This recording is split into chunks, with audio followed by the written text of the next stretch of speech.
What's going on, people? We are Tottenham TV, an emergency meeting, late night stream. I'm here with my brother Brian Daigle.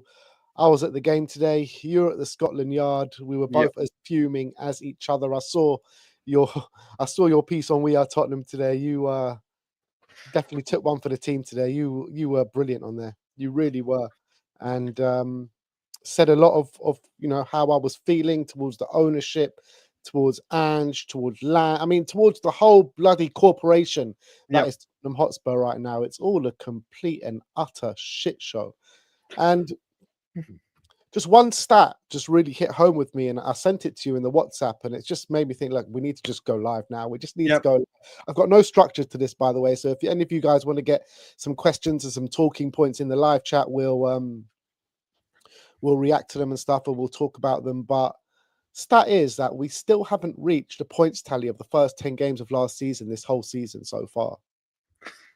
And I'm like, yeah, injuries started around November time, but how can that be the case? How can that be the case? It's incredible. First 10 games of last season, we still haven't hit that points tally this season. Yeah, I mean, you sent me that, and do you know what it is? Over the combination of the last few weeks, these kind of stats have been coming out, haven't they? These kind of ridiculous stats that are just so far-fetched, and when you actually take it in and process them, you're like, how is this possible? How have we slipped so far down just this season? Forget what happened last season, the form after 10 games. How has this happened? I remember, like I said, doing the Boxing Day or the Christmas Eve stream with Sim, saying that Sim was saying if we win this game, we're 5 points off 6. How long ago was that? That was Boxing Day or Christmas Eve. Yeah. When you were going up to Southport. And look where we are now. And then Sava sent me the other one, which made me just laugh out loud, was in the last 100 games, Arsenal have lost 13 games. In the last 20 games, Tottenham have lost 13 games. We have... From when I started protesting with the Levy Outers that stood proud long before me and did what they did on the street, in the stadiums, you know a lot of them, Ben.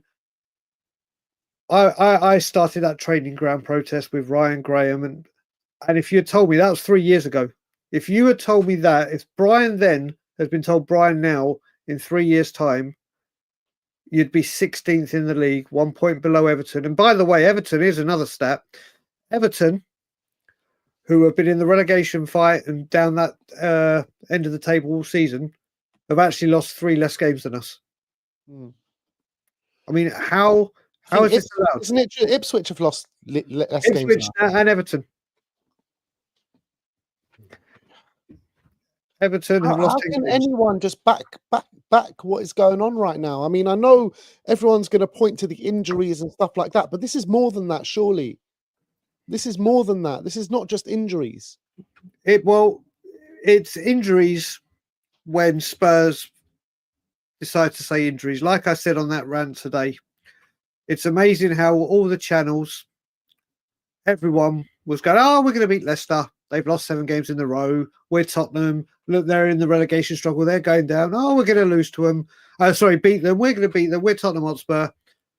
And then straight away after we lose, oh, yeah, but it's the injuries and we're tired. We think we're better than we think we are. There's a lot of people that think we're actually better than we think we are. I spoke to you, and I think I can see him in the chat. My very dear friend Wayne Holland is in the chat. He was a Leicester fan. And I told you about this conversation, Ben. I spoke to him last week after they lost to Fulham. And I said to him, listen, you're going to beat us next week. And he was like, Brian, we're so poor. We're so bad. We've lost 7 games. And I said, seriously, Wayne, from a Leicester standpoint, have you seen a change from Cooper to Van Nistelrooy? And he was like, the structure looks better. We got better shape. We look disciplined. But we switch off at vital moments, and it's what's cost us. And that's what happened for Richie's goal. And then look what happened. Look what happened. It's a sad state of affairs that people are going live now on the 26th of January. It's still the 26th of January where you are just. And we're talking about Tottenham 16th in the league. Sorry, 15th, 1 point away from 16th.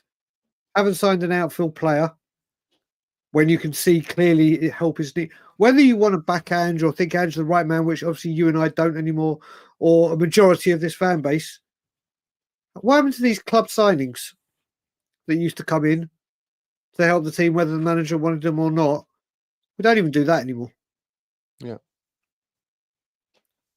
I know. And it's like people need to wake up and smell the coffee. And I do think, like you say, people are starting to wake up. The protests inside the stadium, I think it led by Change for Spurs. And Jay. And fair, and do you know what? Fair play. Sorry, Ben, I didn't mean to cut you off there. But what I will say to them is, do you know what? Through the amount of years I've been protesting and doing what we've been doing, we always announce, yeah, we're doing it. We put up we were there for hours. Was it promoted right? Was it done in the correct way? I don't know. Compared to what they did today, obviously not. But after the last protest, the Liverpool one, where they tried to get it outside, obviously the numbers just weren't outside, and people never thought we had the numbers for inside. And obviously, I know Jay very, very well. And they said, listen, we're arranging something inside, but we're not breathing a word and promoting it because the club can act on it or whatever. And you know what? The Change for Spurs was coming under a lot of scrutiny for who are you? Who do you stand for? Reveal yourself. Do this, do that. And they said they had a plan. And my God, they executed it absolutely flawlessly today. Yeah. And from me being inside the stadium, I could see everything that was going on really clearly because I obviously, where I sit, quite high up towards the west stand. So right in my line of vision towards down by the east stand, that lower of the south stand, was the banner being unhurled. I didn't see the second banner with my own eyes, but then when I got home, I saw it on social media and stuff like that. I heard there was 3 banners. There was one for the seniors as well, wasn't there? Apparently, so I've only seen the 2, but apparently there was a third. But obviously, Spurs tried to take the banner away from them. Yeah. But yeah, they executed everything they did today flawlessly, and they deserve a hell of a lot of respect today.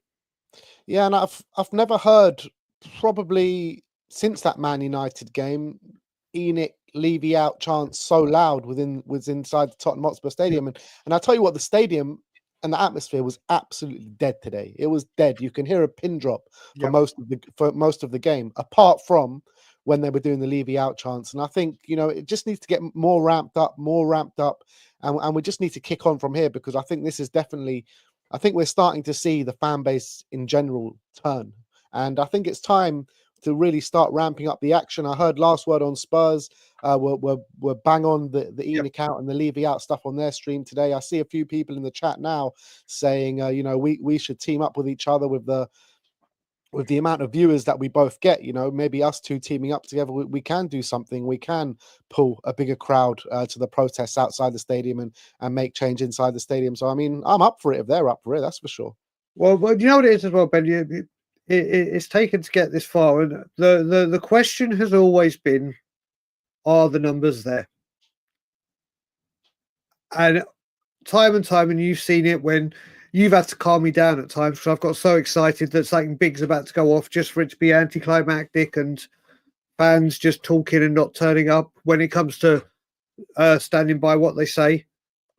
And today, I was absolutely blown away. And there's a lot of channels that are coming under a lot of scrutiny. Why weren't they doing this before? Why blah, blah, blah. But whatever it may be, people have come for you, as you know, as a channel. And I've always stood by, and people will know my connection to this channel and my closeness to you and Sim and everything.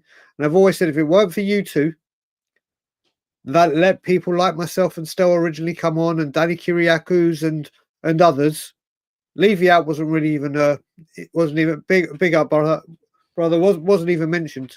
In all honesty, other channels wouldn't touch you in the barge pole. You tried to get the Super League one done, but obviously it was the height of COVID and whatever was going on. That's why I lost a lot of. I got very disheartened after that because oh, big time. because the news around, because the people around social media are, yeah, we're coming, and like, if you would have judged it by social media, like every other protest, you know, Yep. the one that I was trying to organize is no different. Like my protest, like the noise on social media is just so much louder than the people that can be asked to get off their bum and actually go. Yep. But again, you looked at today, and it was all worth it. It was all worth it. I don't regret a single thing I attended, a single thing I did. Maybe I could have conducted myself better in some ways, which I've openly admitted and said. But the good thing that I've noticed as well, today alone, I've had 18 messages from people going, Brian, I'm so sorry to have doubted you.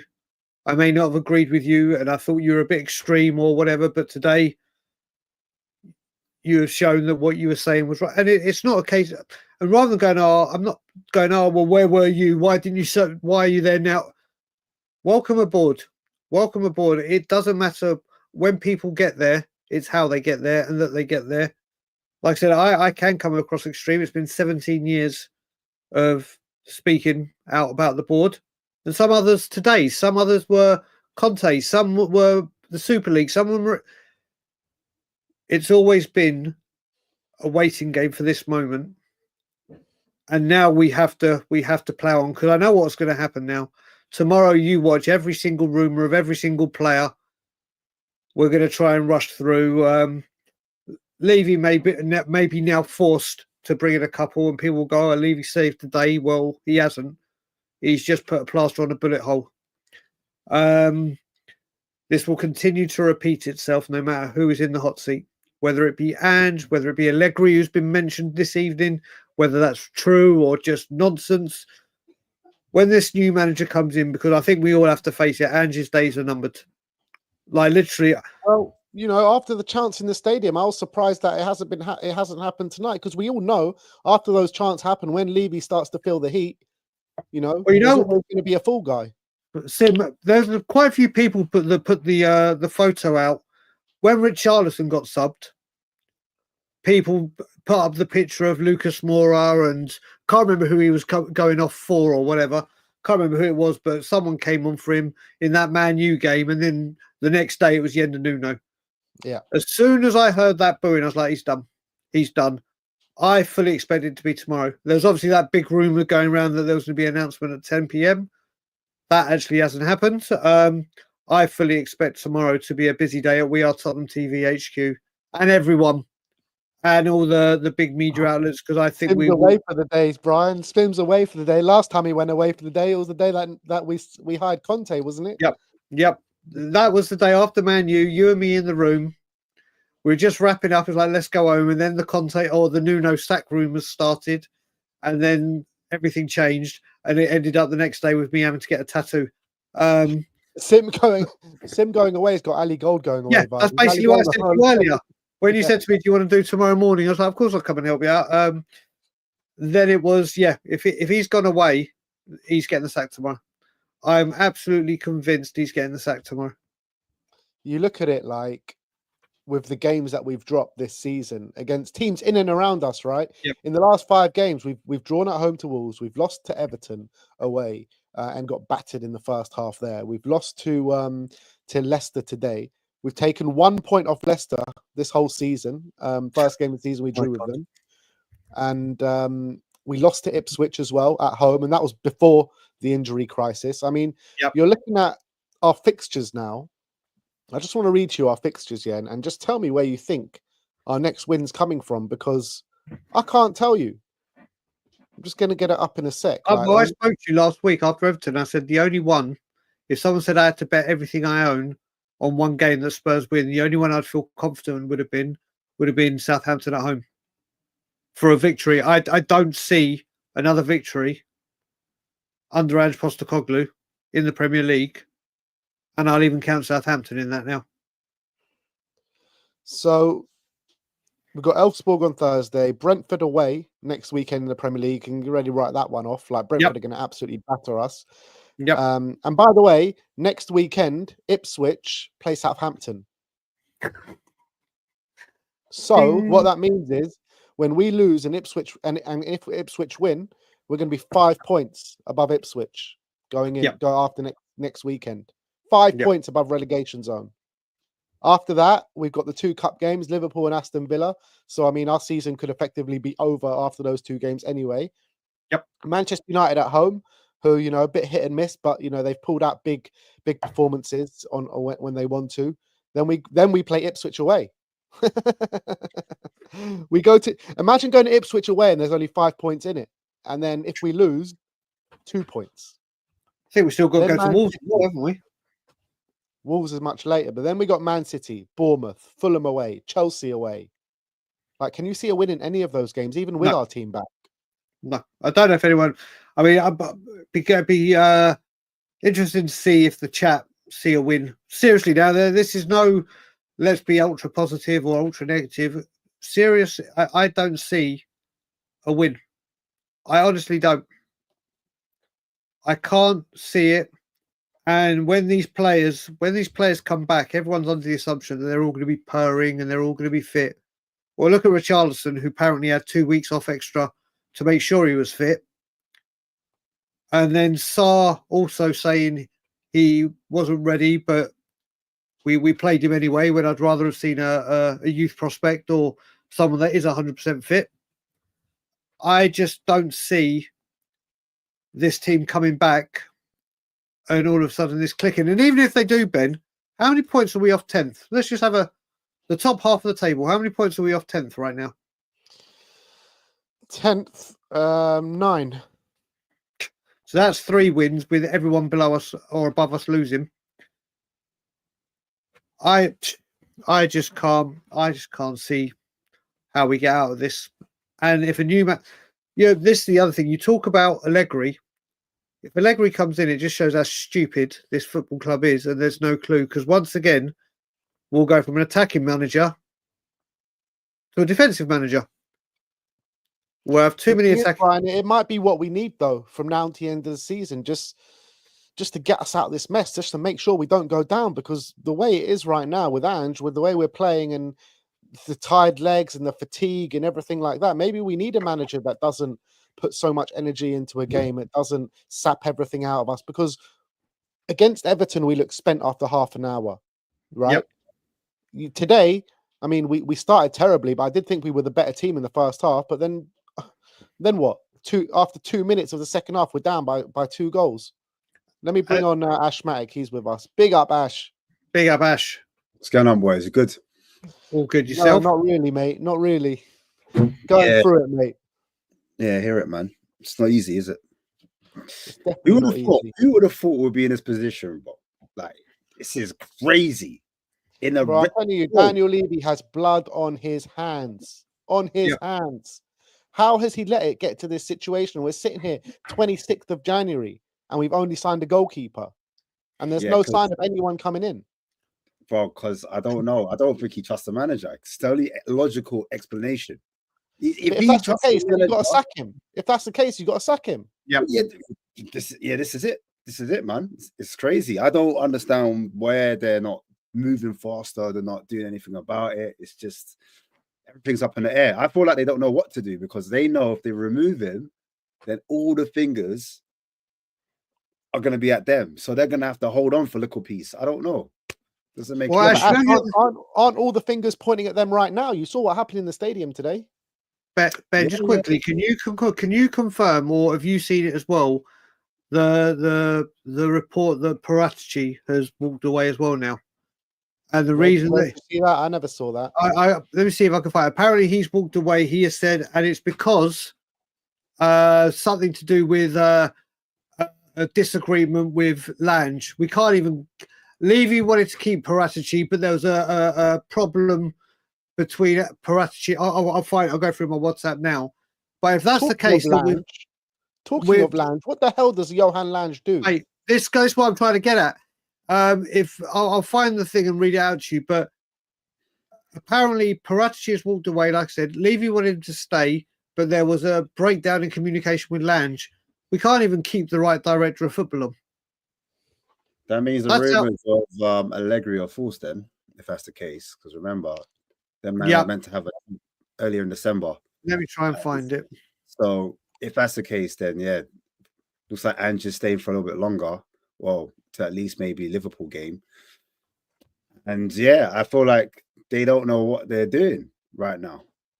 Because even a move for Allegri, whether it be long term or short term, it's completely going in the opposite direction in terms of the style of play, the culture, the whatever you want to call it.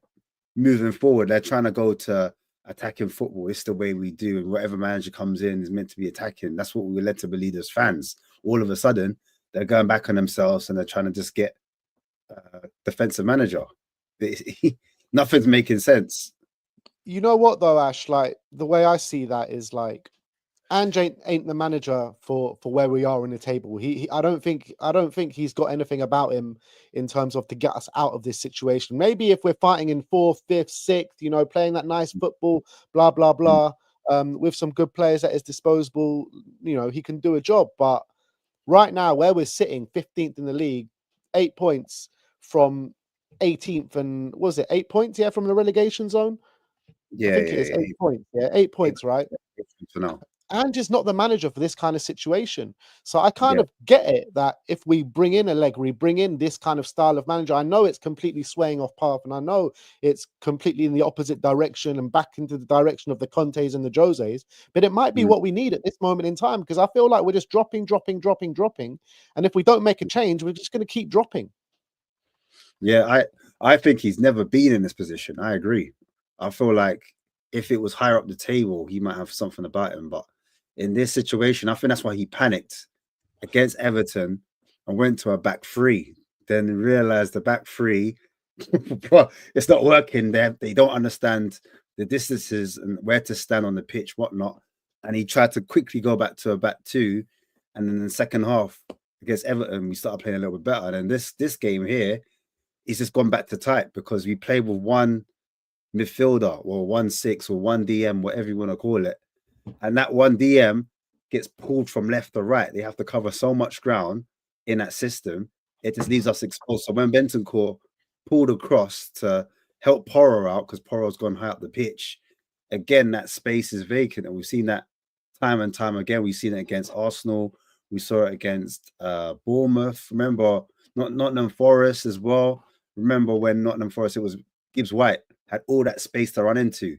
And then he found was it Alanga that put in the back in there? I forget.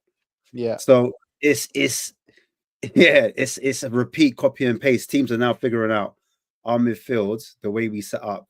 Yeah, you know, midfielders might swap, rotate positions, but we always leave one midfielder by themselves, essentially. Do you know what I mean?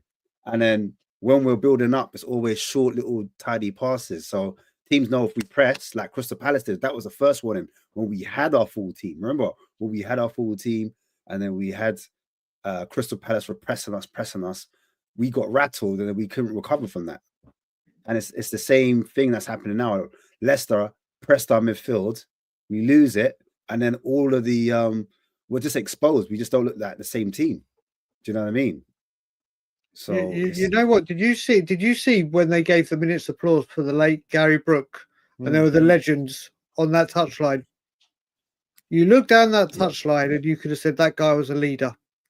That guy would show some fight, some passion, desire, commitment, dedication. You had players there, David Howes, you had Gary Mabbott, Mark Falco. I wish they'd been on the bench today. Those players were the embodiment of what this football club stood for. Like Ash Massacre said, how many times have we heard after games that players of the opposition team said, yeah, we knew what to do. We knew what to do. Yet for some unknown reason, Ange Postecoglou thinks that no one has cracked his system. And Ben, you and I were at the Burnley game last season when we won 5-2. And I've never seen a carnival atmosphere in that, an away stand like that at the beginning of a manager's tenure. Obviously, the late winners, 90-minute wait, they're always chaotic. But you're in that ground, and after the first 15 minutes of Burnley playing well, we were watching some of the most incredible football, non-stop, relentless, free-flowing football. That's just evaporated. That's gone. And now even this football, which is dire, the players just don't know what to do. And they're chopping and changing the players so much because either they're too tired, they're injured. I need to put this one here and that one there, rather than playing someone that can play in that position. We are totally disjointed. We are. And you look at it as well, it's like everyone's like, oh yeah, but when we get the players back, we'll be fine and we won't be embroiled in this relegation battle, yada yada yada yada yada. But all these players as well that were overplaying, Porro, Kulusevski, Sonny, you know, all our kind of senior players, they're all, you can see it on the pitch, they're all in the red zone. They're all like literally an injury just waiting to happen. Well, the more and more we play them, the more likely it is they're going to get injured. So we're going to get players back, more players are going to get injured, and the endless cycle is just going to continue in this season. You could just see it, can't you? The thing is, the more concerning thing for me is because people will say, yeah, when the goalkeeper comes back, Kinski hasn't done that bad. Yeah, he made a mistake for that first goal. Unfortunately, he could have cut that out a bit better, but that's neither here or there. I think he hasn't really been a massive issue for us. Then you look at the centre back pairing. Dragushin, yeah, okay, he's not perfect in possession. Defensively, he's made one or two mistakes, but I think between Archie Gray's done a job. Do you know what I mean? I wouldn't say like, you know, the two centre backs and the goalkeeper. Oh my days, look at that! It's the hurt in the way we're playing. I think when the two centre backs come back, we'll play that high line even more. We'll be even more aggressive. So we won't be dropping back because I think Ange did tweak a few things, if I'm being honest, what I did see. But yeah, like when they come back, we'll go back to type, be more aggressive, and then teams will hit those channels even more because the fullbacks will push on. They will invert a bit more, even if it is one at a time. Teams know to hit our right side because a lot of things are happening down the right hand side. But the worrying thing for me, if I look at the midfield, all right, Basuma, has he been performing well under Ange Postecoglou this season? Debatable. Do you know what I mean? Especially like in possession, like up and down, hot and cold. So, all right, cool. He was on the bench today. Do you know what I mean? All right, Bentancur started. People are saying when Bentancur comes back, he's going to be much improvement in that midfield. Bentancur's been back, like you just said, hot and cold. You can't really tell with these players. Do you know what I mean? It just comes down to preference as a fan, who you prefer in that position. Then the two above them, all right, cool. We've had Saar, Bergvall, and Madison, right? Those are the three midfielders, and Kulu up and down, right? But I would say Saar, he's not been at it this season, especially the last 8 or so games. He's been really up and down, like especially in possession. Teams know that. They know they can press them. That they can press those type of players. You look at Madison again.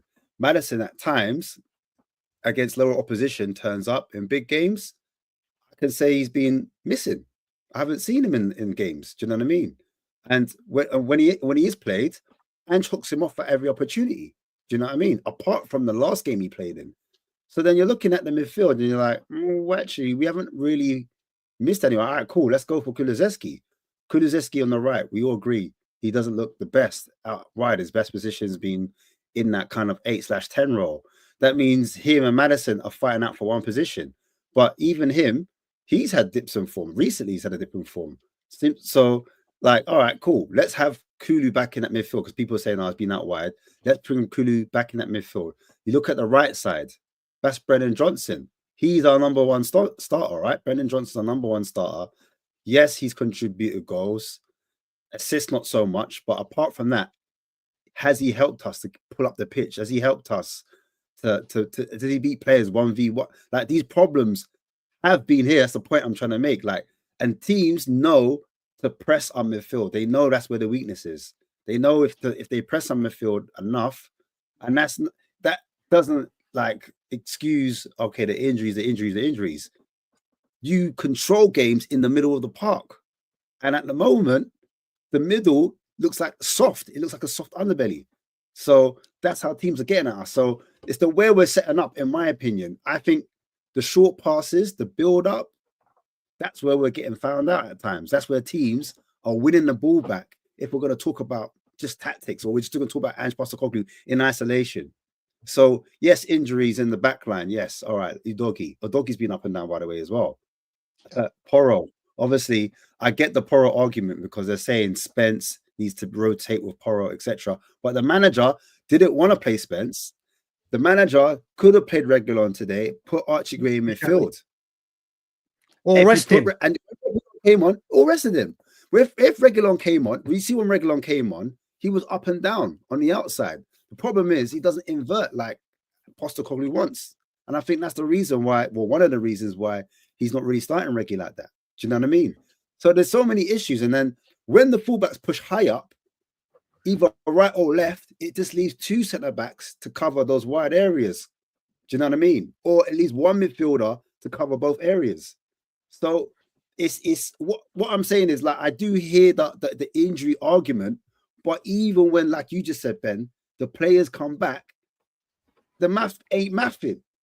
Yep. Make it make sense. I don't, like, it doesn't make sense to me. Do you know what I mean? And maybe someone else can correct me. Maybe I need to learn.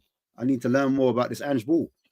Look, Ash, if you're looking for excuses, it's my brother you're looking for. Maybe he can come on and get you and tell you about the Ange and where it's all going to turn. But if it was up to you, Ash, I know me and Brian, I know where we're at with it. But if it was up to you, Ash, would you sack him tonight? I feel like we're damned if we do, and we do if we're damned if we, like, both ways. We're just, you know what I mean? Because, like, all right, I sack him. Cool. You say Matt Wells in charge with Mason, those two doing the job. Maybe there's a little upturn. I don't know. Are they going to be more defensively? Are they going to be more pragmatic? I think possibly they might be a little bit more balanced to them. They might not invert the fullbacks, because that's definitely an Ange thing. Do you know what I mean? So I'm thinking, if they're looking at the profiles of the players, for example, Sarr for me is not a technical midfielder. He's a person. I'll just use him as a battering ram. Let him go up and press opposition's midfielders. Do you know what I'm saying? Like, play him to his strengths. Maybe go more direct rather than short build-up play. And maybe Matt Wells does that with these group of players, and the form, I don't know, we start winning 1 or 2 games and we start moving up the table. That's a possibility. And then obviously with Mickey van der Ven and Romero, that line isn't so aggressive because they've just got different footballing ideas. You've got to remember, they've worked under different managers and different coaches. So I can't see Ange getting anything out more than these players. I personally think, and I wasn't sure. I thought, nah, man, these players are playing for Ange. But when I see, like, Madison saying, right, he played a full 90 minutes, and then all of a sudden he's sore. He's not even injured. He's sore, bro. He's sore. Players play with injuries all the time. Do you know what I mean? You know how much times Kane used to play with ankle issues? Mate, started today. Yeah, do you know what I'm saying? Well, there you go. So then what? If Sarr is saying, raw, I'm playing, he said Sarr, I played him through injury or fatigue or tiredness, whatever it was, then what's Madison's excuse? Are these players really playing for him? This is my question. I don't really know. I'm starting to question. So I have to kind of weigh things up. It's not an easy decision. And I think some are, some aren't. I don't think it's a whole collective thing. No, but do you know what it is? It's because it's people's they're not thinking clear because of the cups. They're letting the cups blur their vision, thinking if he wins a cup, then all of a sudden our form uptakes. It doesn't work like that. Unfortunately, we've seen it. If anything, it gets worse after you win a cup. Exactly. It gives you a false dichotomy of where the actual club and where the actual team are moving and what direction they're moving in. Yes, you get temporary adulation. You get, as a fan, oh my days, first manager hasn't done it in how many years? Do you know what I mean? And you get your big day out and it feels nice.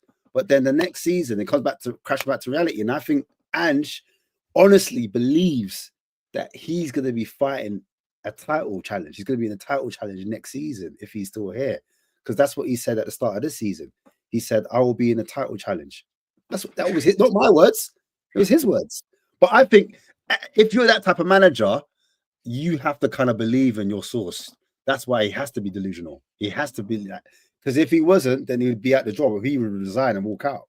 Do you know what I mean? So he thinks he's the man to turn it around. I'm not too sure, bro. And on that basis, like Alan Sugar says, you're fired. You're fired. Brian, like, as much as I agree with that, like, we probably do need to get rid of Ange and all that, but what way do we go? Because you saw the manager search under Nuno, you saw the manager search after Conte. You know, Ange was after Slot and maybe a few other managers. Like, the way that Levy runs this club, he's running out of managers, surely. Yeah, I said when I did my bit with Simeon and Amir, I said, if anyone's watched Brewster's Millions, I'm voting for none of the above. don't care who comes in. Doesn't matter. I've said it before. I'll say it again. They're screwed before the ink on their contract dries.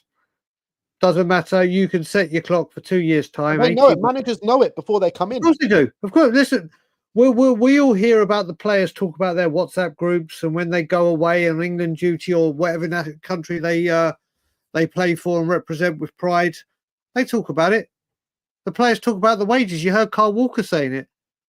They joke and laugh at the players at Tottenham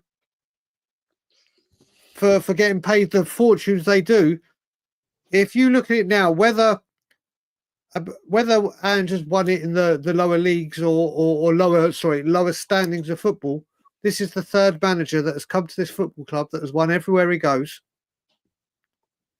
And his CV, this is where the journey ends. And I'm sure Ange will go on. The CV killer. Yeah, Ange will go somewhere. Probably not in the Premier League, and he will win something. Like Nuno's gone on. Like Jose has.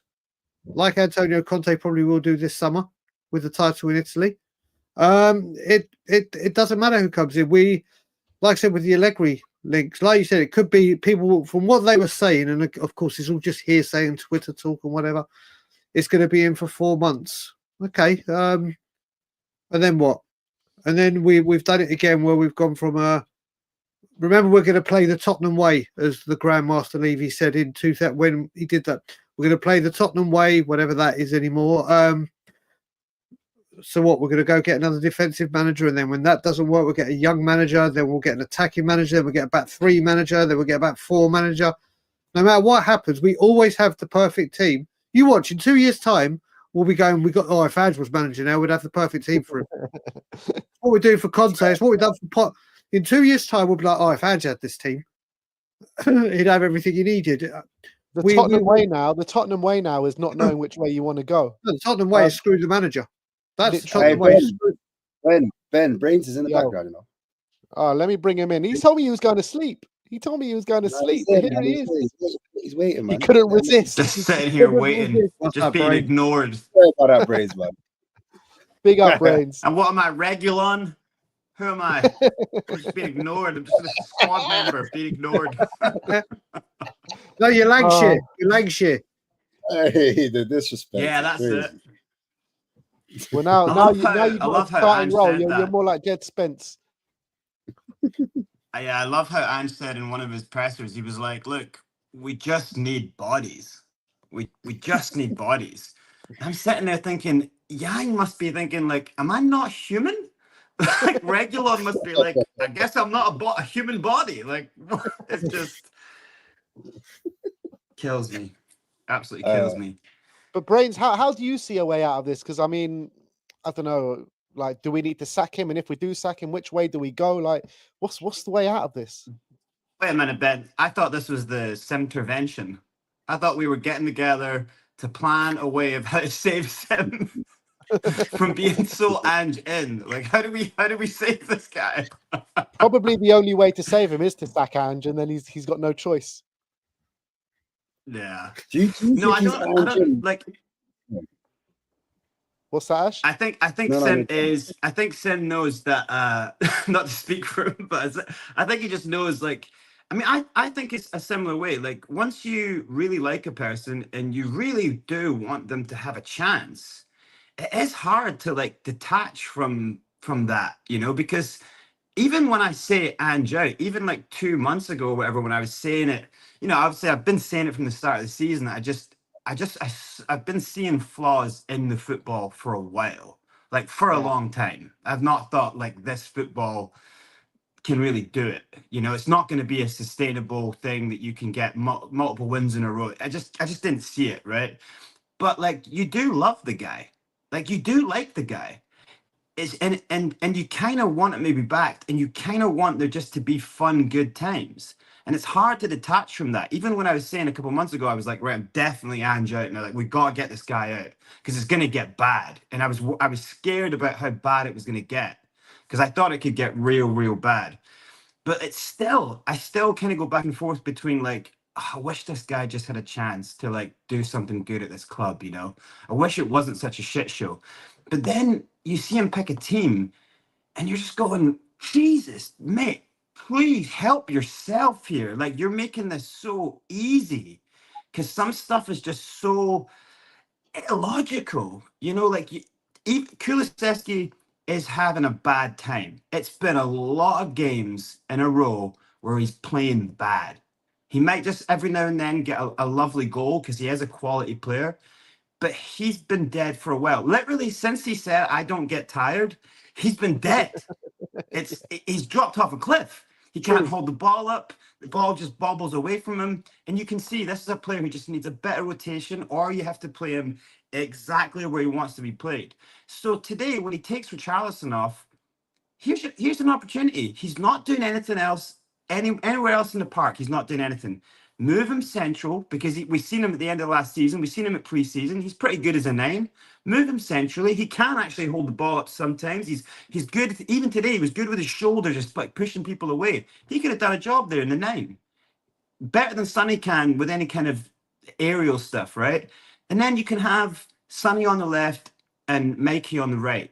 You know, so because Sonny, I thought in the first half was back to his ways of taking people on. He had a shot off the bar. He had a beautiful shot that the keeper made an amazing save. I mean, he could not have done any better on that shot. So Sonny could have had 2 goals in that first half. It was unfortunate. So then you're going to move him to the place where he's been really struggling and it's just not his game, like holding the ball up and having big defenders come in the back of you. That's not Sonny right now, you know? So those things for me just make me feel like Ange he's completely out of ideas, you know? And if you're going to lose a game, like Everton, do it throwing Yang and Lancashire, do it with the kids. Because then at least you can go, look, I've got no players. I'm using kids that I would not, I'm using players who are not ready. You can't use that excuse if you never use those players, because then you just what you do is you sit with unknowns on the bench. Jet Spence was an unknown, right? Bergval. Yeah. Like, these players Archie. would be unknown still. They'd still be unknowns if he had his way. So we're sitting there going, well, maybe Regulon can do a job. Maybe Will Lancashire can do a job. Maybe Yang is a perfect. Like, how do we know? You know, so he doesn't help himself with any of. You've got a bench there of 8 players. You know, you could say, oh, they're, Basuma isn't fit. Well, why is he on the bench then? You know, like, it's just like, what are you doing? Madison turns up with a hangover and he gets a day off. Look, mate, you don't look good. Like, go home. I can smell it off your breath. Go home. It's fine. You know, like, but then he's going to risk Sarr. He's going to say after a game, after the fact that Sarr is injured, why are you playing him then? Like, it's just. And there's always other things you can do, but I also think that we just don't really know what's going on. Like, he clearly has issues that he's dealing with as well. Like, for me, I've tried so hard to like see what could be the thing, like constantly playing like mental arithmetic where you're like, maybe like Matters is like giving him shit. Like, maybe Matters is like confronting him and saying, no, you can't do this. Like, don't do, like, I don't know what it is, but there's something amiss there. There's all these little things that just don't quite make sense or add up. And those are the things where if someone isn't going to be clear, that's going to fuel conspiracy. Do you know what I mean? The way he kind of like will say, well, look, we just need players, and then someone who actually, Dan Kilpatrick, Ali Gold, these guys care about the club. They've been following the club for years. They're actually Spurs fans. When they ask him then, well, look, have you spoke to Daniel? Like, why are you telling us that you just need players, and yet you won't just say straight to the club, get like, what's going on? Give me players. Like, what are you doing? Like, he'll say, I need players, but no, I get that they're trying hard. And it's like, look, who do you want to lose here? Because only people you're losing are the fans when you say that stuff. So like, just be dead up. Just be honest. Like, just say, look, this club right now has not paid off the stadium, or it's not got the money to do whatever. It may have in a few years, but we cannot afford good players. So we have to buy kids, Just say it then. Just say it. Like, don't leave us in a state where then some people think that, and then some people argue this and argue that. If this club just could just be honest with us for a second, then there wouldn't be such a huge divide in the fan base. Do you know what I mean? You know Like, we what can is all great? agree. I think we're all unified on the fact that we want Levy out. And so this is where my head ends up going, right? I kind of get to this point where it's like, we've all seen what's happening for years with the attempt to build a Levy out thing, and we all know how passive fans in a football business, passive fans, and the modern fan of kind of like not real football fans, but the modern fan who kind of like likes to just show up and go on a date, you know, go on a first date to a football game, you know, like not real fans. They know that they can always make money off them. They know that they can make money off hardcore individual player fans, so like Sonny's fans. They know that they've got such a passive fan base that the hardcore fans across football, across actually at most stadiums, the hardcore fans are kind of being weaned out of football. You know what I mean? So like, Yeah. so where I end up getting is, okay, like, what if Spurs get relegated? Like, would it damage Levy enough so that it would knock down the valuation and he would go, all right, you know, I'm willing to get, I can see where this is going, I'm willing to get out, right? And so if we thought that would be the case, then we should all be right, keep Ange and let's get relegated. But the problem is, if you remember Mike Ashley, things were so bad for so long at Newcastle. And one of the truths about the situation at Spurs is that in a business state, not a fan state, but how business people look at it, is that things aren't anywhere near bad enough. You know what I mean? Like, if this is our worst year in a long time, we would need 5 or 10 of these for enough people to rise up and go, let's get this guy out. You know what I mean? Like, or have him scared to change his business plan, or do you know what I mean? To cause any real effect. But on the flip side of it, how do you ever really get enough fans, enough hardcore people to not just sing, but actually, you know, not go to games, convince other people not to go to games, like do like serious things that could actually affect the business side of Spurs. And that's where it just gets so difficult to imagine. That what I can only imagine is that we'd be looking down a tunnel of 5 to 6 or 7 years of pure depression and pain to get Levy out of this club. And I don't think Isn't that anyone has that more? patience. 5 or 6 years more? Haven't we just been through Over fucking 5 over and my 6 dead body. But Over my dead body. 5 or 6 years of this kind of badness, not like the last few years of just trying to get into the top 4. 5 or 6 years of being relegation battles and possibly being relegated and muck, you know, and then coming back up and going back down, like that kind of badness. I think Well, Spurs West as a Ham business, you could still argue is a good business, which Go is on, Ash. which is Ham got devastating, because I just then say again. West Ham got relegated. I don't know if they went hard at their ownership. Newcastle got relegated. They did. Newcastle got sick of it. They got relegated. Yeah.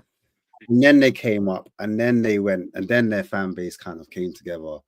So I'm not saying that we need to get relegated before we come together, but it's like some fans still believe that because of this manager, and I think the manager, like, nobody hates his personality. I think his personality is what pulls him through.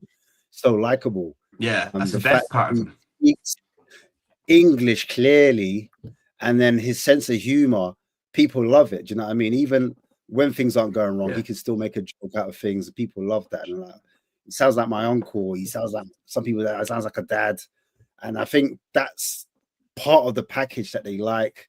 Obviously, we've moved from defensive football when we had none of the ball, and teams that were lower than us had more of the ball and were peppering our goal. All of a sudden, you've got a manager now that prioritizes attacking or possession-based football, and we have more of it.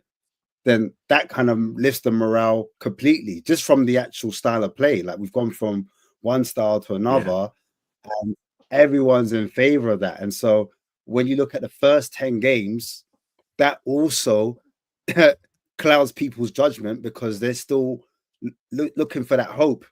That hope is still there because he did the first 10. They still believe that they can turn that form around. They can't see past the end part of the first season, and they can't see the inconsistency of this season, where even when we were winning games, it wasn't for very long. It was win 2, possibly, and I think that was maybe Aston Villa and United, maybe, and then we lost the next game. But majority of games have been lose 1, win 1, lose 1, win 1, and we haven't been able to get on a run. Why is that? And fans aren't able to separate their emotions and separate from what actually is happening. What are you talking about? Sometimes. Don't say that to me. What I will say, first of all, when people keep talking about relegation, should it happen, and I don't think it will, people think this will be the calling card for Levy to leave. He'll go, I've had enough. Don't be silly. Don't fall into that trap. He won't sell the club for £4 billion right now. As soon as we go down to the Championship, should that ever happen, and I don't think it will, wipe half that value off or whatever you want. There will be a huge amount of money that this club lose, and he will not want to go at a loss. He will hate. Sponsors will pull out. This club will lose so much money, and he'll want to get it back and get us back up. So he's going nowhere. The main thing to take from today, Brains, you were going on about 5-6 years. It could take a while. But right now, right here, people like myself have dreamt for this day. Literally dreamt for a day like today. I don't even care about the result today. Couldn't care less. Woohoo, we lost a game of football. So what? We've lost so many. For the greater good of this football club, to get what we had today, I remember being at the Manchester United game when Levy out was first chanted in that stadium. When Levy gave his top 3 things that has happened in this football club, and he forgot to mention a trophy, the top 3 things to happen under this ownership is winning that trophy, the Conte ran, and the Levy out chance. That's it. That's the greatest thing. To me, the 3 things that have happened under his tenure. Where we are now, this has to be every single game. This isn't all, look, we can do it. I know Chase for Spurs already. Ryan, do you not think that'll go? Do you not think that'll go away with one big win? They best not. All of a sudden, they stop saying it. I finally think. Don't say anyone. I finally think the penny has dropped. Obviously, what we've got to look at is when you look at this right now, is everything we tried to do was outside the stadium. Yes, we tried to coordinate things inside the stadium. And a massive issue was, and Ben will know, when me and Ben were up there chanting Levy out, people behind you are looking at you like you're like some kind of thug, some kind of deranged kind of you're a hooligan, or every bad connotation you want to kind of use. Well, not anymore. We were the minority. We were the ones that had to take the abuse, the strain, the looks, whatever. Well, because of what happened today, which was kept completely under the radar, rather than going outside where the club knew it and the club sent spotters and whatever they did, they had no preparation to plan or strategize how they could stop it. They had no idea where it was coming from and when. They had no idea if the numbers were there, because remember we've said so many times on social media, we're outside the stadium, we'll be there. They know how many people are there. They send their spotters, they can see it.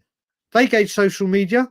They have teams of people watching it. Whenever my social media or people like Billy Carnes or other people that are very, very predominantly well-known Levy outers, as soon as we start tweeting shit, all of a sudden these random accounts come from nowhere and they want to cause trouble or whatever. This time they had no answer to it. And because they didn't have any answer, the fans got to have their say once and for all. And then they tried to rip the banner down. But for once, Levy, Cullen, Tottenham Hotspur, stewards, security had no idea what was happening. And it just goes to show careful planning and people seeing that this is the real danger now, this can be done. This is what happened with sugar before. So you got to remember, I've been saying recently, we got sugar out. There was no social media. There was no mobile phones. It was just people talking. We'll be here. Get ready. We'll mobilise. We'll be there. Let's kick off in a chanting or whatever. Club had no chance of knowing what happened. Social media has been a very, very good tool for promoting Levy out, for getting the message out there, but it's also been a great tool for the other side to try and say, no, Levy's the best. He's done this. He's done that. And it's also been a great tool for people that just want to cause trouble, trolls, not even Spurs, whatever. And not just Spurs. Social media has done that. Today, there was no social media involved. There was no trail to find out where it was happening and what was going on. And today's Spurs fans had a clear run of doing this. And for the first time they did this way, the fans spoke. The home-going matchday fans that I have gone out and criticised very, very heavily for not doing anything whilst they're there. People blaming the foreign fans, the tourist fans, the international fans. Well, they were all in there today. They sang their hearts out because no one could get in the way of it. Brian, do you think though that people join? Obviously, there's all the the hardcore fans who are clearly Levy outers. But do you think people also sang along, because the result's so bad? You know what I mean? Like, because things are going so bad. So then, and second point of that is, do you think that if we do even just get into a relegation battle where we're like in the top 3 or the bottom 3, do you think that would ignite more people to join the Levy out and sing louder and everyone, get more people on board of it? Well, this is the test brains now. By the way, can I just say that there were big Levy out chants at 1-0 to Spurs today. So there's that as well. Yeah, in the first half, yeah. Well, that's the thing. It all started with that Kulusevski chant at Rangers, didn't it? That that was the chant, and that game. I can't remember what was the league game before Rangers, where it really set like that was the game that obviously that Kulusevski might have been Liverpool. Was it Liverpool or was Liverpool after it? Yeah. I'll tell you in a sec. It might be, I think it might have been the Liverpool game. Chelsea. There you go. So Chelsea. Oh. So that kind of started it. Oh, it was the Liverpool game where it was sung out loud, wasn't it? That started it all, and then this decline has been like that's something we've never seen before as Spurs fans. Don't get me wrong. Back in the 90s, and people said don't go back to the 90s where we were mid-table and go on a good cup run. Well, hello, 1990s here right now. Just 25 years later. This has been developing and developing. But Braves, there's no doubt that the scoreline's helping it. But you look at it either way now. Do you blame it on the scorelines? Yeah, fans could be going about because of the performances of scorelines. You look at it, it's another transfer window where we've been promised FFP and get a line for that. Then it was PSR. What have we done? Nothing. Every time we're going to attack this window because we're now in the game changer and we have this financial revenue. We're this powerhouse. Nope, you haven't done that. Could it be it's another managerial attempt you've gone where you've gone off piste and not stuck to a plan and that one hasn't worked? Could it be the Eze deal, the whatever deal? Could it be perhaps I don't know if you can pinpoint all those fans singing there today, singing their hearts out, and honestly, I cannot praise those people enough. From the bottom of my heart, and you're right, Brian. You are right. You are right, Brian. I've still seen it. Like I go to pubs, before the Arsenal game and inside the stadium for the last few weeks, and people are coming up to me, be like, "Oh, you're so negative. How could you want Ange out? Why are you so Levy out?" And all this kind of stuff. And it's not just like the tourist fans, it's like hardcore away fans that can get like tickets to Arsenal away. And you can't get tickets to Arsenal away unless you're like, got crazy amount of points. It's like gold dust, those tickets. And I was in a discussion with a couple of guys, 3 or 4 guys who all older guys, old school guys, probably the same age as my dad or something. And they're like, you don't know how good you've got it with Daniel Levy. Look what he's done for this football club. And you know, you got to give the guy a chance, let him see it out and all this kind of stuff. So I still think there's a big kind of fraction of the fan base that are like that, are being like, oh, you don't want to go back to the 90s. Well, I don't understand what they're not seeing right now. I think maybe the only thing I can think logically is that maybe they're so like looking at nostalgia and how bad it was and their feelings, how it was then. They're looking at how not how it is this year, but over the last few years, maybe they've had the top 4, they've been in Champions League. In the 90s, we were never in Champions League.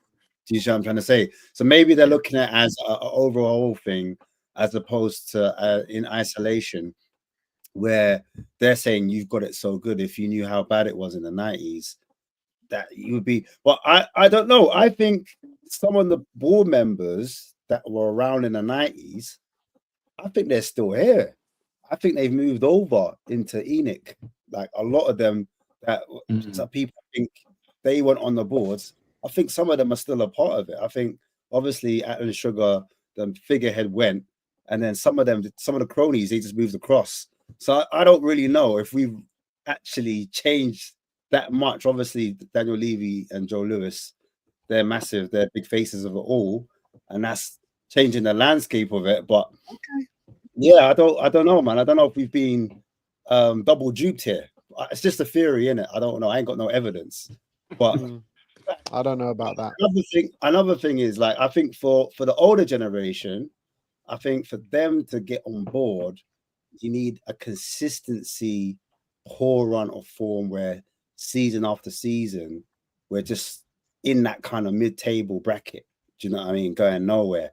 And I think for a lot of people at the moment, it's still the cups that are holding them in this kind of, I don't know, world or bubble, that the hope is that we get to a final, and then if we get to the final, we win the cup, and that solves all the problems, because that's what most fans, a lot of fans are yearning for. They're yearning for that one day at Wembley where we get to have our day out and we have that hurrah, and then, you know, we ride into the sunset and rainbows come out, and, you know, things are falling from the sky, confetti, and, you know, you're going down the high road. Hey, we did it. See, you didn't believe.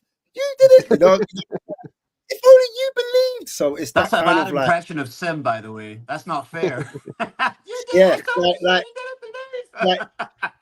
Santa Claus ain't black, bro. Yeah, I'm trying to say Santa ain't real. Like, I'm sorry to break it to you. Like, when I went to Barbados, that's what I said, wow, when I was a kid, hey, Santa's not black. What's he doing in there? Like, but why is it not snowing? I mean, it's hot on the beach. So there's sometimes you have to kind of like have to go through this hard time. We need to get knocked out the cup. And then, but the wickedest thing is, hear this, boys. Imagine Ange sticks around, right? And our league form continues to dip. But we get to Europa, we get like closer. We're not in the final, we get to closer. But by then, that could be April times. So we could be to potentially get relegated for going into Europa Cup final or something crazy like that. That would be crazy. And I think that's what the fans are willing Only to do. at Tottenham this could happen. The fan base are willing to take that risk. Like, they're willing to do like a Portsmouth on extreme, a Portsmouth on steroids. Because remember, Pompey, they won the FA Cup. Yeah. But now we're trying to go to the Europa. No, it's like Wigan, when Wigan won the FA Cup and got relegated. Wigan's even a better example. Yeah. Danny, welcome to the stream, bro. I was there with you today at the game. Talk to me, bro. How do we get these bastards out? There isn't a way to get them out. There isn't a way to get them out. There genuinely isn't a way. Like, personally, I don't think there is a way. It's relegation, like Brian said. I agree with him. That won't make them go either. It's just no one's. It's even less. What's the word? Like, it's less attractive to investors to buy if they're in the championship, right? I just for me, I think I've got stresses from other things, but my Tottenham stress is like non-existent at the moment. I just don't have it. Maybe that's because I've not been really invested as much this season in Tottenham as I usually would be. So maybe that's a little sign It's to you supposed to be guys. Just Tottenham therapy, a little Danny. bit less, a little bit You less. need to be giving us the therapy then. You might not be Yeah, alone, true. Danny. Danny, you might not be alone. I think that's what it is for a lot of fans. They just go, turn up, have a couple drinks, couple beers. It's like a day out. You know what I'm saying? Meet up with old pals from uni days, college days, whatever. There's a lot of And it's people just like a that. hangout. It's a hangout spot. Do you know? Like I've got a local I could go to and just do that. I could just, go to my local. Yeah, it's true. You know, like the second team, like meet up with some of the boys the day out. And that's where you like, who cares about Levy out, Ange out? Like they're not like as invested. Do you know what I'm saying? No, that's basically me at the moment. Yeah. Like I don't care about Ange in or out. You're I the really problem, don't. Danny. Yeah, I don't care. I genuinely don't care. Do you know why I don't care? Right? It's funny because I was the one who's one of the first to always say that the fans are the problems when I was going your shows. Yeah. And the thing is, for me, it's like what actually is going to happen if Ange gets sacked? Like genuinely, what is going to happen? It's the same shit that happens every single 18 months, right? We're gonna get Ryan Mason in for another 5 months. Then we're gonna go for a roller coaster cycle in summer. We're not gonna get anyone. We're gonna get the worst pick of the bunch. We're gonna go for another like year or 6 months of having another shit manager. No plan, no nothing. It's just the same shit. It's gonna go on. Do you know what? I'm not even joking. I'd rather see if Ange can ride out this wave and just see what happens. Personally, that I'm not saying I'm in. I'm just saying I would rather just let this happen to the end of the season. See if once we get the players back, see if he can actually keep us in the league. Personally, I don't think we'll get relegated. I think it's a bit delusional to sit. I know people are stressed now, and I know people are seeing how the results have happened. But let's be honest, right? Football can change just like that. Life can change just like that, right? So it's just all it takes is if we get a few players back, right? It can completely change. And what people seem to keep forgetting this season, from what I have seen, is Tottenham is this fucking poison club, right? Where you go on this stupid losing run that we've been going on right now, right? But all of a sudden you'll just get this one result that just out of the blue, it's like, where the hell has this come from? That's exactly what Tottenham are like. Just like no one expected Tottenham to go and thrash Man City 4-0. No one expected us to go and beat Man United, City, and also the first leg against Liverpool in the League Cup. No one expected that, right? So for me, like I would rather see what he could. I know I'm not saying we're going to go and beat Liverpool at Anfield because I don't think that's going to happen. But let's just see if we can ride out that wave since what he's been doing in this League Cup. Because look, I'd rather him than Ryan Mason personally. I've always been one to say I'd never want to see Ryan Mason manage his football club again. Personally, right? That's just me. Regardless of the situation we're in, I do not want to see Ryan Mason at his club because again, it's another thing over the years that shows the lack of planning at this club, right? People are gonna sit here and think. Oh yeah, let's sack Ange, right? Then we're gonna see what's happening. What's gonna happen then? What is literally going to happen? Nothing, because this club doesn't plan. They do not plan for transfers. They do not plan for managers. So what's the fucking point? Like literally, what's the fucking point? They've been backing. What's the point of also backing Ange the way they've backed him, right? Okay, we know the summer was a failure, right? In terms of transfers, it was a complete failure. I didn't even follow the transfer window. Literally, I didn't. And but from what I saw afterwards, it was an absolute failure. That for me was telling as it is that they're not going to fully back this guy and he's just there to be the yes man. But we've struggled to get managers in through the door when we were interviewing managers in the last few years. Literally, we had to get Nuno at Espirito Santo right at the end of, what was it, that longest period without a manager. We broke another record that we didn't want to have. It's just like it's another thing that Tottenham do every single time, and it's just getting beyond laughable. Like you've got someone like Lange in the club, right? I think he's clueless, right? You've got Scott Munn, who we know is not there for the footballing reasons. He's there for the profitable reasons to help market Spurs in a different market in the world, right? That's literally why he's there. Let's be honest. So what is going to change by Ange getting sacked? I'm not saying I'm his biggest backer, right? I'm just saying that I'm just trying to play devil's advocate because it's kind of like what you were saying earlier, Ash. It's like the devil you know to the devil you don't know, right? It's like you're in a catch-22. Whatever happens, happens, it's going to be a shit decision, right? Because we are in the mud right now. We are absolutely fucking But dying. Danny, I get it. I get what you're saying, right? But next weekend coming, we got Brentford away. Yeah, there's no chance we go there and win. Literally no chance. But right, with the way I know we're not going to. But what if we did? Just saying. Oh, what if we did? Danny, you've been around the block with me, brother. You know this.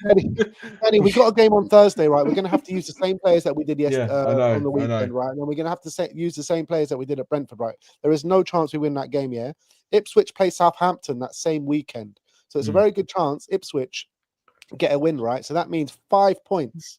5 points above safety. Then in a couple of weeks' time, we got to go away to Ipswich, right?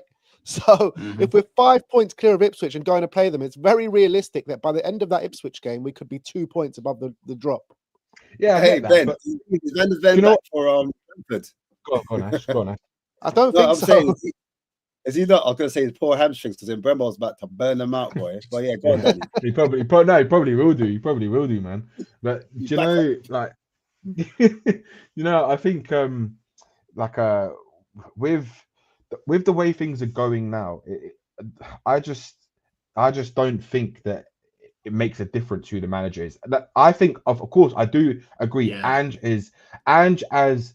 is he is stubborn as fuck, right? He is literally so stubborn, and he is accounting for his own downfall to an extent, right? Because there are players that he could have played and rotated, and a lot of us have been screaming for it. Like, for example, Spence should have been given a bit more game time. If he's saying, like you said, Gavin, if he's saying like he's calling for bodies, well, he has Reguilon in the squad. I know Reguilon's not really the greatest player, but he is a body you could have used to rest a player if you really wanted to. And it's like he is making he's I said it to you earlier, Ben, like he is choosing to use the same players over and over again. Well, then if you're doing that, then it is your fault. Like, that is your fault. And again, tactically, in this kind of situation where we are literally, we can't even kick a ball properly, right? Today I just saw like it was worse than Sunday League. I've seen Sunday League tactics better than what I saw Spurs defending today. It was like the back six the two midfielders and the back four were literally running into each other at times, and it was all over the place. They were missing passes. It was terrible. It was so bad, and it's like what Ange should be doing now is trying. He needs to be a bit more flexible. And do you know what the most frustrating thing is watching Ange? It's like he can do it if he wants to. That's the problem. That's where it's really the biggest head fuck for Tottenham fans, is because if he wanted to, he can, and has shown us in the past that he can be tactically aware and he can actually change up to suit the game and the opponent you're playing against. But the problem is he's just not doing it. He's not doing it enough in the moments we need him to do it. That's the problem. And that's where I think there's a misconception with fans where he's not good enough, he's not this, he's not that. But I actually think he's actually a decent manager. It's just that he's being too stubborn in moments when he needs to be more disciplined and to try and get out of this situation. That's the problem. Broski, 8 points above relegation is mad to me. It's crazy. I agree. It's crazy. Like, I would agree. You wait till this weekend, Dash. Don't talk about 8 points. Listen, man. If we were like 9th or something, 10th, and we're having this conversation, we're having these talks, we're mid-table, and but we should be top 6, tear. You know what I mean? We're not even 10th, bro. We're like 11 points, 12 points away from 10th. Huh? Do you know what the problem is, Ash, though? Like, the injuries, right? Let's be honest, right? The injuries are a disgrace. That's another thing in itself. I hear it. I don't want to hear about this injury. Ben, I get that, right? Look at the bench today. I said this to you earlier in the game, right? When you look at the teams in the top 10, right? Even Leicester's bench was stronger than our bench today, right? Leicester are below us in the league, and their bench, they could bring on Patson Daka as a striker. And who do we bring on? We couldn't even bring on a striker. That's how bad it is, right? Our bench is disgraceful. It's disgraceful, right? We've got and the worst thing is that we're having to rely on kids to try and bail us out, right? Which is not fair on them, because they're not they're not seasoned professionals. They're trying to. You need to ease those type of kids in, right? Unless you're someone like Mikey Moore, who's a bit more talented than the rest of them, sort of thing.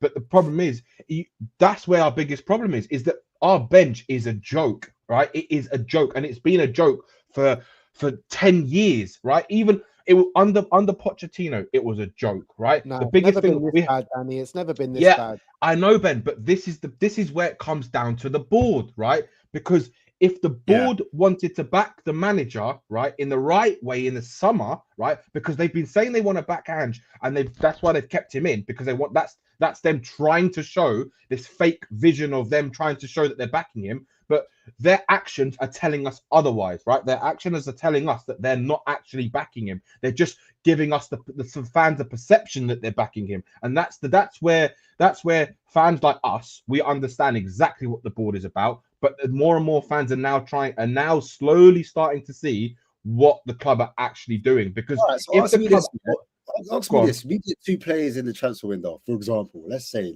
I'm not saying we are. I'm just saying hypothetically, we get 2 players in, and we get our players back. Yeah, we got Van der Ven back, Romero's back, the doggy's back, Vicario's back. They're all back. Solanke back. You know what I'm saying? Where do you see us now with this manager tactically finishing? Let me see that. What's the table now? Then have you got this? What's the table Danny, now? Danny, let me have a go here.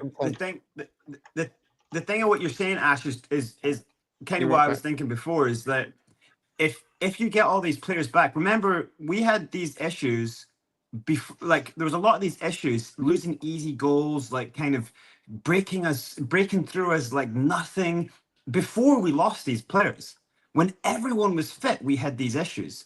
So what's our biggest problem? That when we have Van de Ven and Romero goes running walkies and leaves his position. Van de Ven's overexposed. Van de Ven plays so high, and that's why he has to do these mad sprints back. But one of the biggest problems is we play so far up the pitch. Like, you know, they'll play that high line. So in these next few weeks and months, if he brings those players back now, I actually think a part of me thinks that's worse. Because we're going to play that high line football, easy for counter-attack, and all the teams we're going to play are going to do counter-attack on us. We're going to be even worse than we are now. Because at least now, Davies and Dragusin play a kind of half line. You know what I mean? So it's kind of like it's Brains. You know what? If we had if we had killers up top, if we had wide men, either touchline warriors, like they could beat their men outside 1v1, boom, boom, boom. Or we had wingers that were inverted.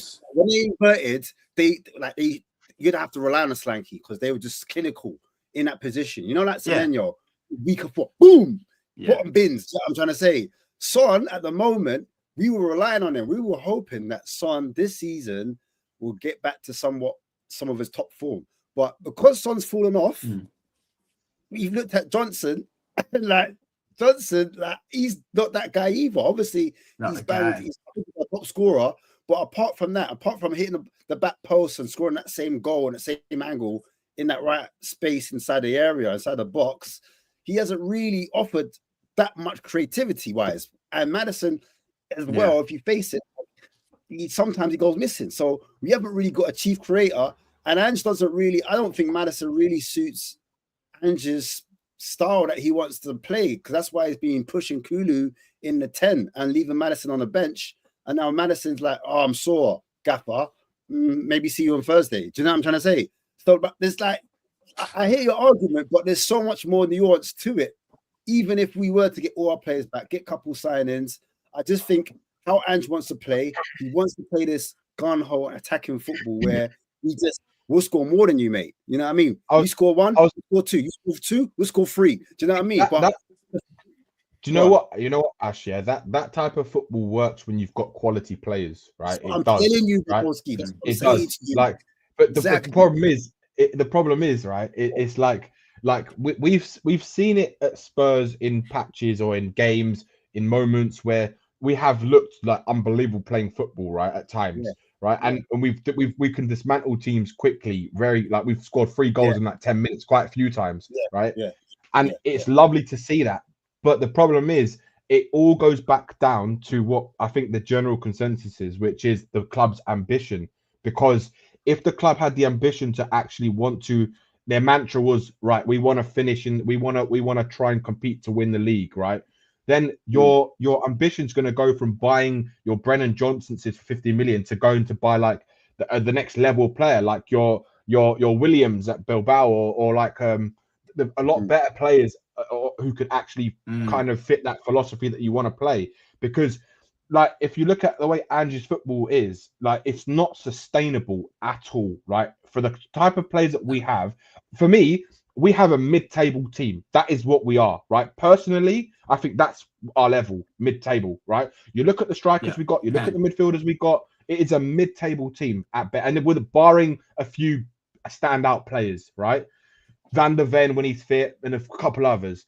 Other than that, it is a mid-table team. That's why, like, if we get all our players back, I don't see us finishing above 12th, or maybe in and around that. I think if we get all our players back, I think we can finish 12th to 14th. And for me, that's acceptable for this dog shit season, right? Because let's be honest, the season was doomed to fail as soon as that summer window closed and we didn't sign the players that we needed to sign.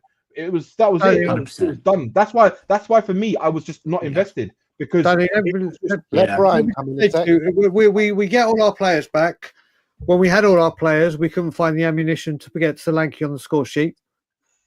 Correct. Solanke had to drop deep and do all the work. So if all these players come back, we still can't find the ammunition for Solanke. That's true. So that's your striker and goals done.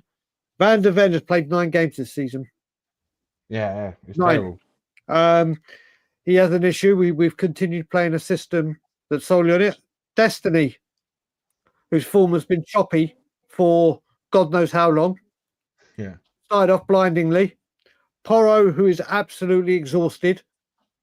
I agree with that. Defending is woeful at the moment. Going forward, he looks much more comfortable, but we don't play him as a forward. So even we have to stop thinking to ourselves, and they say that all of a sudden everyone thinks that when these players come back, they're all going to be purring. They're all going to be this thing. But when they all come back, we've had them, and we haven't formed. Yeah, the 4-0. But I'm not saying Man City. I'm not saying you, but I'm saying in the wider concept. When we beat Manchester City 4-0, it was Radu and Ben Davies in defence. Yeah, of course. And we dropped deep. When we beat Brentford at the beginning, what I'm saying is, Brian. What I'm saying is, it doesn't matter what goes on. I know, but the way we're going. What I'm saying is, where we're going. You know, Brian, what we were doing earlier in the season, like Ash saying, we were doing win, lose, win, lose, win, lose. Right now, we're just losing, and with a draw on a win, right? So win, lose is far better than what we're doing right now. That will slowly build points up. If we get, I'm not trying to sit here and preach that we're going to be this team that's going to go like and start winning every single game, because that's not going to happen. Because the way we play football and the way Ange's tactics and the players that we have, it's not going to happen, right? But all I'm saying is we will be better than what we are right now, right? Which is absolutely dog shit. A team that just about beat what we beat in the FA Cup. I mean, I can't even remember the name we beat. Forget what's happened. Forget the scenarios of everything that's gone on this season. The injuries, whatever you. If I had said to any Spurs fan at the beginning of the season, Spurs will take 4 points from 33 games. Spurs, come the end of January, will have more defeats than Everton and Ipswich. And I kept reading off these stats, and I said to you, you don't know any of the circumstances, whether it's injuries, football, whatever. If I read these stats and I could carry on going with the away form, the home form, the high goal difference, every single Spurs fan would say that would never be allowed at Spurs. Levy will pull the trigger. He'd be sacked. That won't be accepted. Yeah. Yeah, here we are. Forget the all goings on. Forget the injuries. Forget the excuses that people want to use or whatever they want to say. If you look at the cold, hard facts of what has gone on this season, just on the results-based business, managers have gone. Conte was gone. We're 4th in the league. Mourinho had us at a final. That wasn't good enough. Mauricio Pochettino took us to where he did, but it was falling apart, and the Champions League took over the form because the Champions League was the deflection to keep you away from the home form. Martin Yole, the guy that started my journey of Levy out, the catalyst for the rise of Spurs, so to speak, from where we were to where we were trying to go. Harry Redknapp called out the board. Any of these managers have got these results, they're gone. Gone. Yeah, They got. They went. So what I'm saying that where we are is it doesn't. And I hear people going, "I don't know, we'll get a new manager and everything will be okay." It might be okay, but in 18 months' time to 2 years, I guarantee if we sacked Ange right now, Danny, I'd set my clock for the 26th of January 2027, and we'll be here going, do you know what? We haven't got the players. The manager's formation's wrong. The results are unacceptable. We'll be doing it all again, and these players aren't good enough.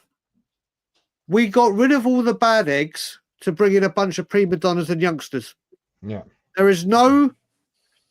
You can go down the Premier League now. There's teams, Brentford, they fight. They've got these old school players that are no nonsense, may not be of the elite level at top, but there's passion, there's pride, there's professional pride. Yeah, but Brian, this is the problem, right? It doesn't. This is where I get frustrated, because the thing is, I get what you're saying, right? But the problem is, it's the culture of the club. So it really doesn't matter who comes into this club, because the culture has been allowed from the top of the club for the way that our club, the atmosphere within the club, right? It's allowed to be like this with no non-competitiveness, right? It's literally like there's no care to be competitive enough to actually have pride to play for the club, right? It's just you take your paycheck and for end of the week, and that's it. It doesn't really matter where we are. I mean, even Kane alluded to it so many times, even after he left, about how like there's no. It doesn't matter if we lose one game, because it's not important. Whereas when he was comparing it to Bayern Munich, where he is, where you have to win every game, right? It's like that's stemmed from the top. That is never going to change, and it's like it's a comfort thing, Danny. Yeah, of course it is. It's a complete comfort thing, you know. Of course, players walk into this training ground, they walk into this stadium, and they're like, "Oh shit, I've made it, man! Look at these facilities I'm training in. Look at this, stadium I'm playing in. Like, what more do I need to do? Like, I'm never going to get better than this." No, and do you know what as well, Ben? It's also like the problem I have with Ange is that he is part of this problem. Let's be honest, right? He is a massive part of the problem going on at Spurs right now, because he is also accepting what the board are giving him, right? And another manager like Conte, he would refuse. I mean, we all know what Conte did. He exploded when and so rightly so. And it's the best thing I ever seen a manager do at Spurs in the last 20 years, if I'm honest. But what I mean, when I saw Tottenham signing players like Brennan Johnson for £50 million, and then him accepting Timo Werner for a second stint of a loan, right? It stinks of absolute poison, like absolute poison rotting within this club. Like it's rotten from the ground up. Like literally, it's got the roots embedded are so rotten that it needs to be ripped completely out. And the only way that happens is by the Levy leaving the club, and that's not going to happen. So this is why I'm saying it really doesn't matter. And I'm telling you now, we're going to have I think probably Ange will probably eventually leave, whether it's soon, tomorrow, next week, week after, or end of the season, right? He will eventually leave this club. But I'm telling you now, I will put money on it that we're going to have a massive problem trying to get a manager in, because many, like over the last few years, right? I'm telling you, you think these managers like Jose and Conte are not going to have discussions? That the managers who are going to be in talks with Tottenham for the job, they're not going to contact them on the phone and say, "What was it like under Levy?" They're going to tell them straight what it was like under Levy. Oh no, what's up, group, bro? They come for the money, though. Yeah. But No, surely you're when right. go on, Ash. No, I was gonna say you're right. Because I'm just.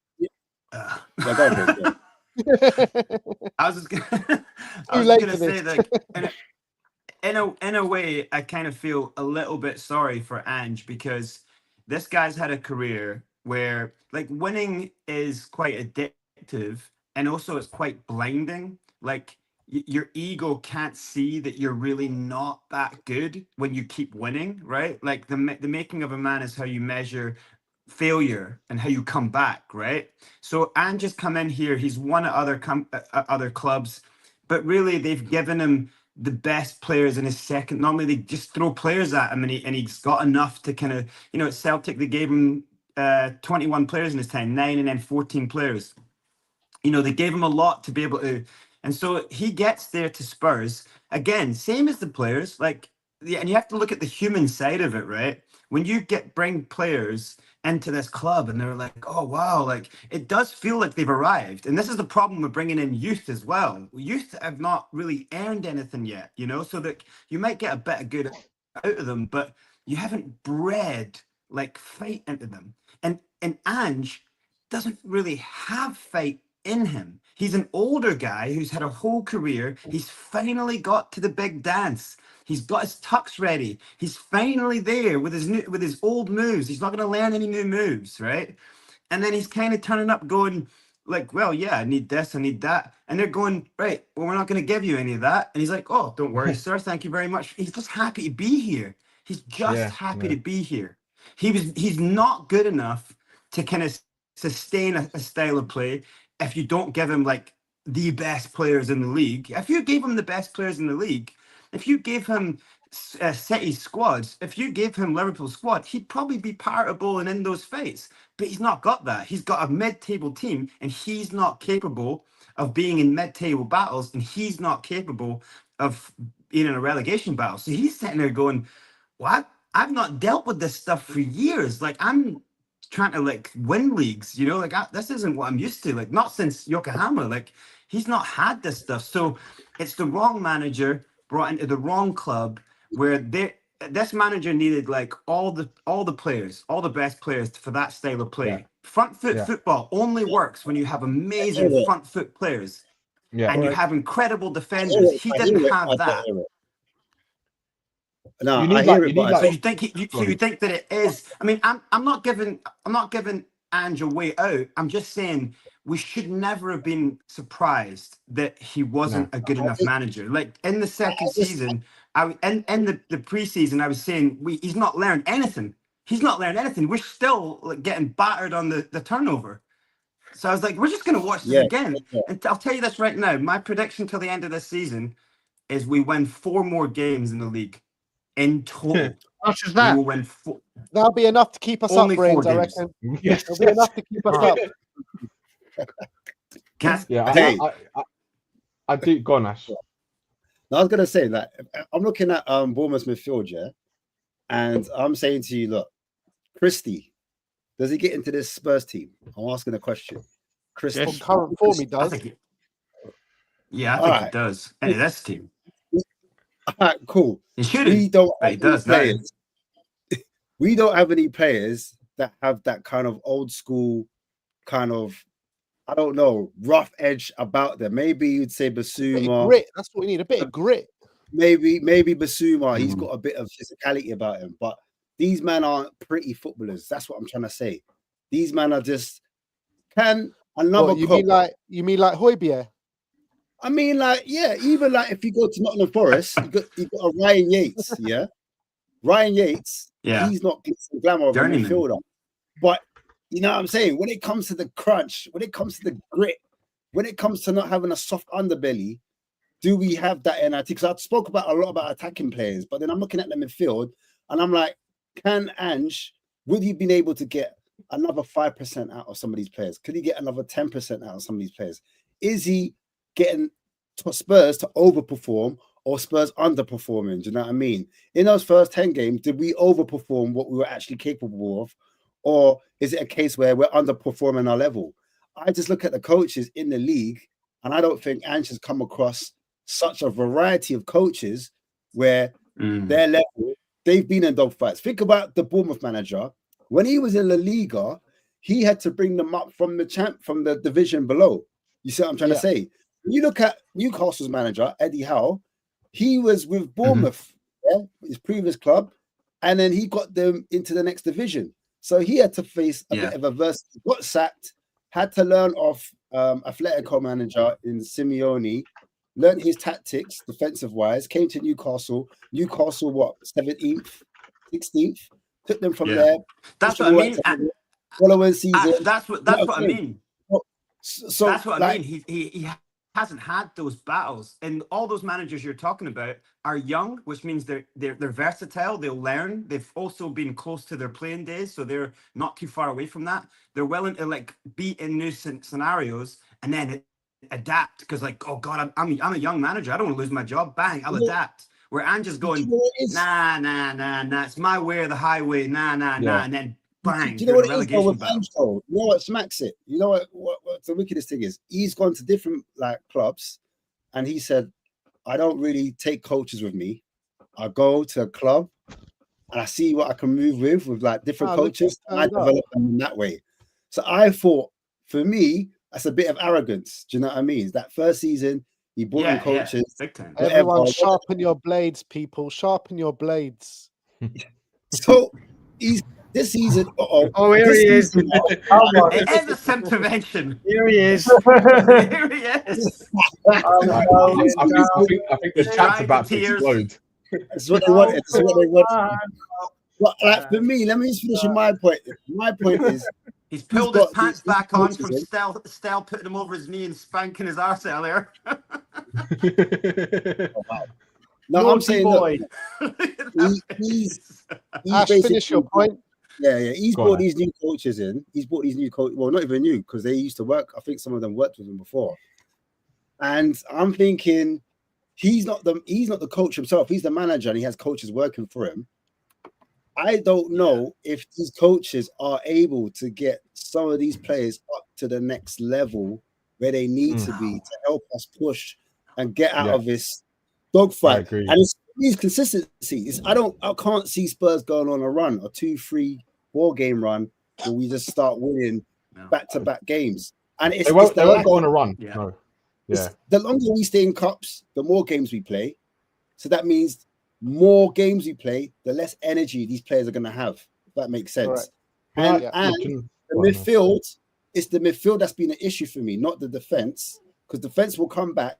Yeah. Okay, Van der Ven, Romero starts, but guess what? Basuma, as I said before, Sar's been there before. They're still going to have to play with all these Europa games, whatever. I know we're saying there's a Europa team versus a Premier League team, but I believe if you go higher into the competition, you're going to have to play that, your stronger teams, because the stronger teams you can't rotate. You can't play the younger players all the time against some of these more solid. But Ash, isn't our Europa League team the stronger team anyway? Like we saw that from pre-season, and it's bed our way all into the season. Like the players that have been stepping up for us are the players that stepped up for us in pre-season, and that's Bergwijn, Gray, Spence.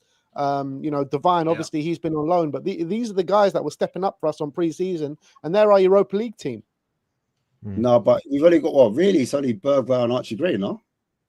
Spence. I thought it was only Spence. Oh yeah, he will be. Team, he will be a part of it. He will be. Yeah, he will be. But the rotation, okay. Let's say Bergwijn. Remember, Bergwijn was in that same team that got popped off against Galatasaray.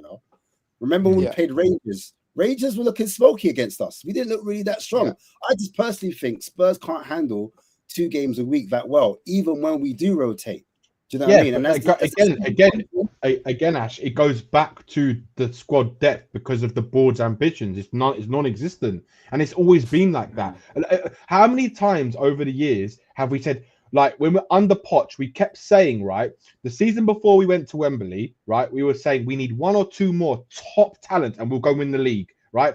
And we were saying this for years. And every under Harry Redknapp, right, we had that unbelievable team, unbelievable midfield we had. We had Gareth Bale, Van der Vaart, Luka Modric, Sandro, Aaron Lennon. That team was insane, right? That team was sick. Like that was one of my favorite teams to Danny, watch. Now we only need a new board, a new manager, and a whole new squad. But Ben, do you know what the funniest thing is, which is what I wanted to come to, right? This is the epitome of how poisonous our club is. We are literally advertising for medical staff on LinkedIn. That's how bad it is, right? We are advertising for the head medical staff because our medical team are a joke, and they've been a joke for as long as I can remember.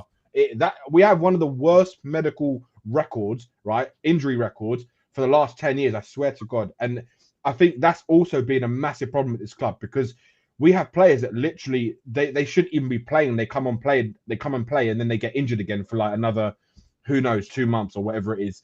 I mean, it's every player that comes to this club seems to go into this like this such a bad injury stricken kind of, I don't know, phase. And I look at Bentancur for the last like 2 years. The guy's hardly played. He's been so unlucky. And so Richarlison, I mean, he had injuries before, but not as bad as it has since he's been at Spurs. And Dominic Solanke like didn't miss a game for like 4 years at Bournemouth.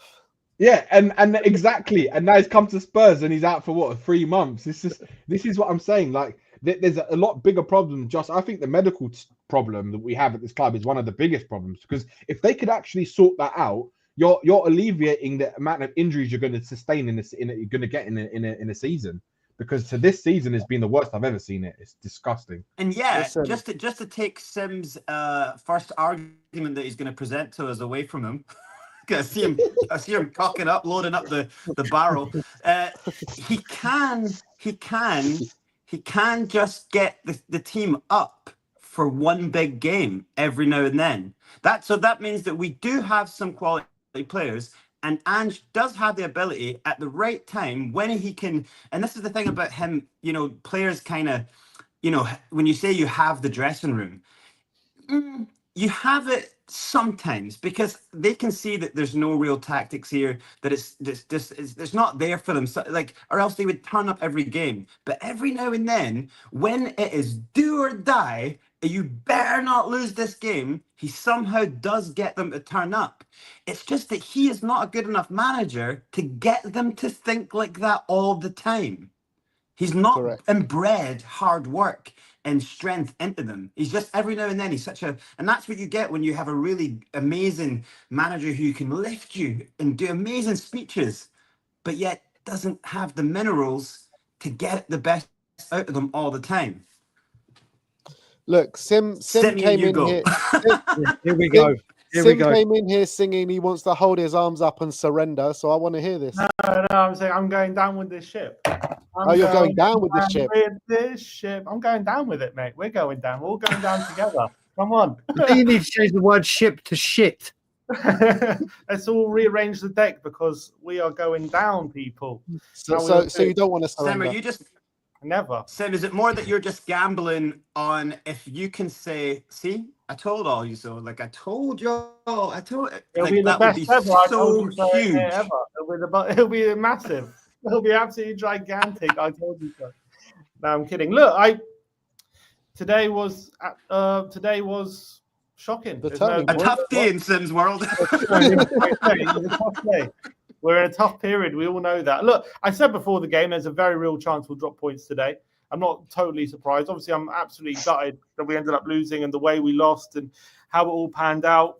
First half, look, when it's not completely unexpected. I said we probably need to be 2-0 up going to the second half because we're going to burn out. And as soon as they went 2-1 down, I was like, oh, this is it, because we're not going to have the energy to muster up. We're not going to have the options off the bench to change it.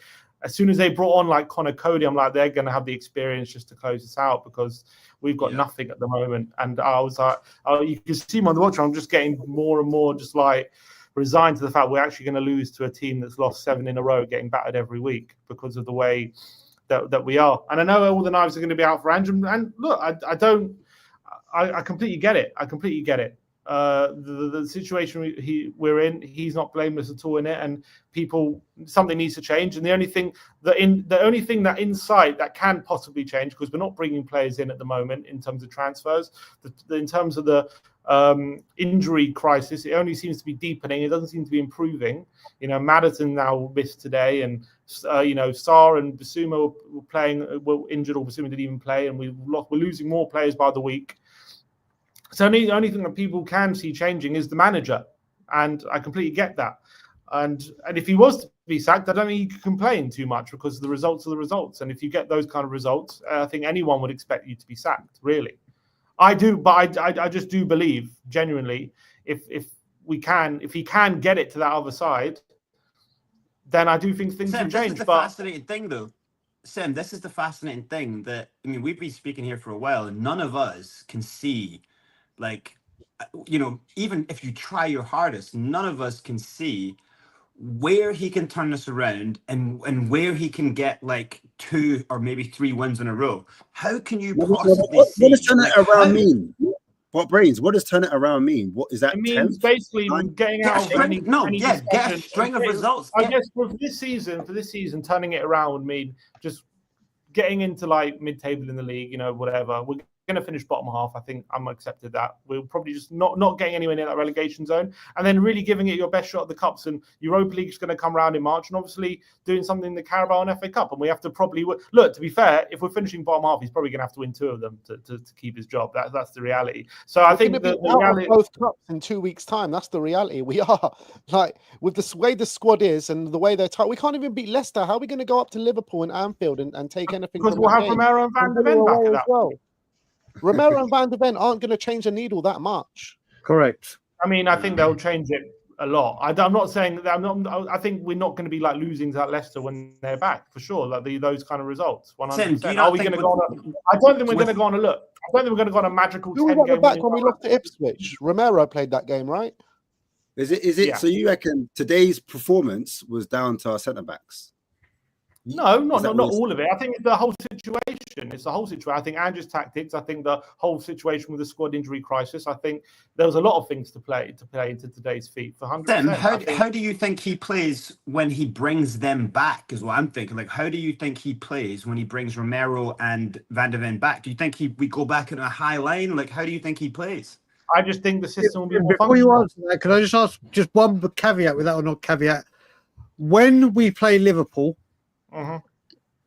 Is this going to be like Chelsea, their return game, or will they have and Ben, from the medical update you gave was Romero? Because when you're bringing them back, it's like, are we bringing them back straight away? Are they going to be match fit? Are they going to have their minutes in? And what are we from what I understand, look, I'm not sure what I'm basing this on, but from what I think will probably happen is that Romero probably gets some minutes against Brentford, and I think Van de Ven pray. Look, Romero's went into training last week in soft training. He's not ready to play. I don't think he plays on Thursday. I think probably Brentford, he probably starts to get some minutes, and then hopefully he's in line to start against Liverpool. Van de Ven's a different issue. I don't know if he's going to start against Liverpool or not, or even play. But I think Romero, he's going to start. He is. You're saying that the results will turn around when Van de Ven and Romero come back, but I mean, not just them. No, not just them. When the whole situation changes, when we're not constantly having 10 injuries every single game for 3 games a week. We're probably injured players anyway. We're not going to get players back before the cup games. Maybe for Romero and Van de Ven, but that's it. And you can't ask Romero and Van de Ven to play Villa and Liverpool in the space of a week. That's just not going to happen. Yeah. If I was Ange, I'd be playing some of the youth against Villa. That's what I'd be doing. Never take the FA Cup lightly, man. Never take the FA Cup lightly. Yeah, but you say that, but everyone here is complaining about we don't have the depth. We've got. Running players in the league. Danny's been doing that in the league. Danny, I'm the opposite. I think he has to go as strong as possible in the FA Cup because he's got nothing else. You get what Danny's saying though, because the games are back to back. Yeah, I know, but he's going to have to choose which one as soon as he can in terms of whoever's fit, but whatever. But he's going to have to. So he can't prioritize the league at the moment as much as obviously as long as we get. That's what I'm saying. That's what. So you'd rather prioritize the cups than the league. That's what you're saying. For sure. We have to. Fair enough. Then you do it like that then. But he's not. The problem is what the problem Ange is going to have. This is where the board comes into it, because if Ange, just say for example, Ange was to go and prioritize the cups, right? What happens when he starts doing that? Mr. Levy knocks at the door. Excuse me, mate. What are you doing? And then what's he going to do? Just like when Jose... Danny, the reality is, if Levy was banking on getting anywhere in the league, he would have sacked him by now. He's clearly must have accepted we're not going to get anywhere in the league because he would have been gone by now. Yeah, I agree, but that's not to say that he might not be gone tomorrow morning, or he might not be gone in 2 weeks' time. But this is what I'm saying. But we're 9 points off. What? We're 9 points off top half. So I think he must accept. We're not going to do anything in the league. Are you saying that Levy's caring about the cups? No, I think Levy is trying to stick to some sort of project and then see it through instead of sacking a manager after 18 months yet again. I think that's what he's trying to do. It's getting harder and harder by the week. I think, I agree with that, though, to be fair. As much as I don't really care what happens to him, I do agree with that. And also, it makes sense that you can't. What we should do in better circumstances. Obviously, the circumstances have never been this bad, and I get it. And he could be sacked, and maybe rightfully so. I'm not denying that. I think this run of form is the worst we've seen. But again, it will just be ironic to sack him, or just on the precipice of us, we are starting to get players back, and then we sack him, and then a new manager gets to have the players, back fit, and then we'll see what they do. But as I've said, and I've been consistent, I still believe it, that once we get our players back, if we can get in that top 8 in the Europa League, if we can somehow make it into that final, right? If we can just steer clear of that bottom and have no fears of that, I do think he can do something in those cups. I really do, with a full team. I do. I really believe that. We're not going to have a full team. Maybe not. But then we might as well just chuck everything away. If you've all accepted that we're not going to do anything, then there's no point continuing the season. Let's just stay up, and that's it. But I do believe Ange, with the way he plays, could do something in those cups. I do believe that. I know I know it's hard to see right now with if we play the way we're playing now, how are we going to do anything? That's right. If we do play the way we're playing now, we'll go down and we'll go out in all the cups. But I do believe, genuinely believe, in 2 weeks that will be the situation. In 2 weeks we will be saying that's what we're still going to be in Europa League. Yeah, Europa League. Yeah, we'll have Europa League. Yeah, but once we're not playing 3 games a week, a new manager might be like, you bring a new manager in and we're playing 3 games a week. What can he do? There's no time to do anything. Do you know what I mean? Like you're just sitting them down watching tape. If you bring them in once you've out all the cups and everything, then implementing a style with no time on the training ground, he's having real trouble with it. Yeah, but Sim, you say that when Amorim took over, Manchester United were below us, and now 5 points ahead of us. Yeah, I understand that. Look at the results. I understand it. We've got 10 injuries. I said it a month ago. The situation's not going to change until the whole thing changes, and the realities have got worse. So I've not expected it to change, because it's only gotten worse. Really, it's not gotten any better. I've said it a month ago. It's not going to change because you predicted 2 wins in our last 2 games. Yeah, I was hopeful. I also said before the game, it's very likely we drop points. I also said that. I'm obviously hopeful we win. I think there's a chance we could have won today but we obviously didn't. We obviously lost. Did you expect it to get this bad? No, I didn't. But it is this bad. No. But can you imagine how bad it can get? I also didn't expect the situation. I didn't expect the injury situation to get worse, and it has gotten worse progressively. That's true. I agree with that. No one expected to say that it doesn't get worse from here. It might do. It might get worse. If it gets worse, we might have to change him. I think the question, Sim, we've got to start wondering. We're talking about results, and the results not being right on the pitch, and does a manager change anything or do anything? You've got to look now. If this is how they're playing on the pitch, God knows what they're doing in training. Are they listening to him? Training. He said there's only literally right now only recovery, and that's it.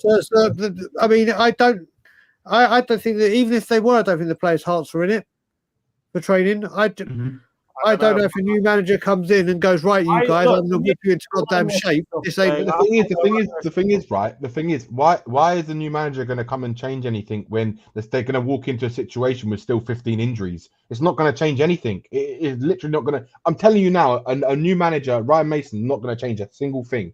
And the way this is where, exactly. It's exactly what Ash said earlier. Is hit the nail on the head. It doesn't matter if he gets sacked. It doesn't matter if Mason comes in. It's still going to be bad, whatever happens, because we don't have the squad, and the board are not bringing in any players. So you're not going to win. And this is where Daniel Levy is going to decide what he's going to do, and we're going to see in the next couple of weeks what he's going to do. Whether he sacks him tomorrow, whether he sacks him this week, whether he waits another few games or waits to the Liverpool game, whatever it is, he's going to decide. But it's also going to be in sort of cohesion with what's going on with the players returning, because that's also what they're looking at as well. And right now they don't have a head of medical department as well. So Danny, do you think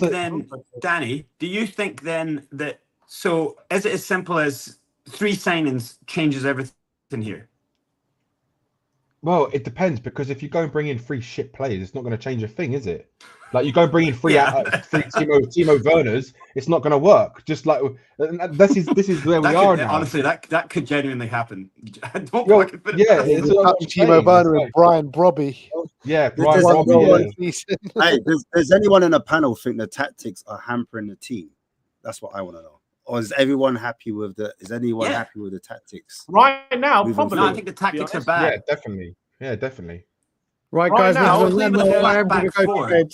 I agree with I'm that. going to go to bed. Ben, I'll see you in the morning, whatever time. Just message me. Brian, how the hell are you going to bed before us in London? Because funnily enough, you've stayed up and spent time with your wives and your partners or whatever it may be. I have come home and said to my wife, leave me the fuck alone until I calm down. And literally been in this room away from her and paid her no attention, done nothing. And I think it's about time I do that. So I'm going to go and do that. I will do. Ben, I'll see you in the morning. Sim, love you, brother. Danny, Brains, Ashmax, see you later. Everyone in the chat, have a wonderful morning, afternoon, evening. Leave you out. See you, Brian. Just before we move on, actually, I want to all you lovely people out there. That's a good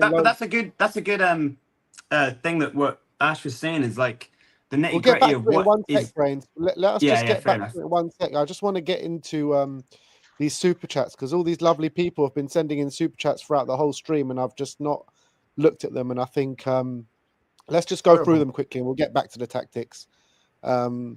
Stoob Dog says, if we go down under Levy and Enoch, we don't come back up. Imagine the wages and the level of player Levy would expect to get us promoted. We'll come straight back up. No, Can I just say something, right? That's a question I was thinking of earlier on. Do you think the Tottenham players have got clauses in their contracts if we were to get relegated? Because I don't think we've ever been in a position to think about getting relegated. Probably not. Or like if This is what I question, because do you think a player coming into Tottenham is ever going to think, yeah, we're going to be in a relegation battle, so we need to put something in the contract in case we get Tottenham get relegated?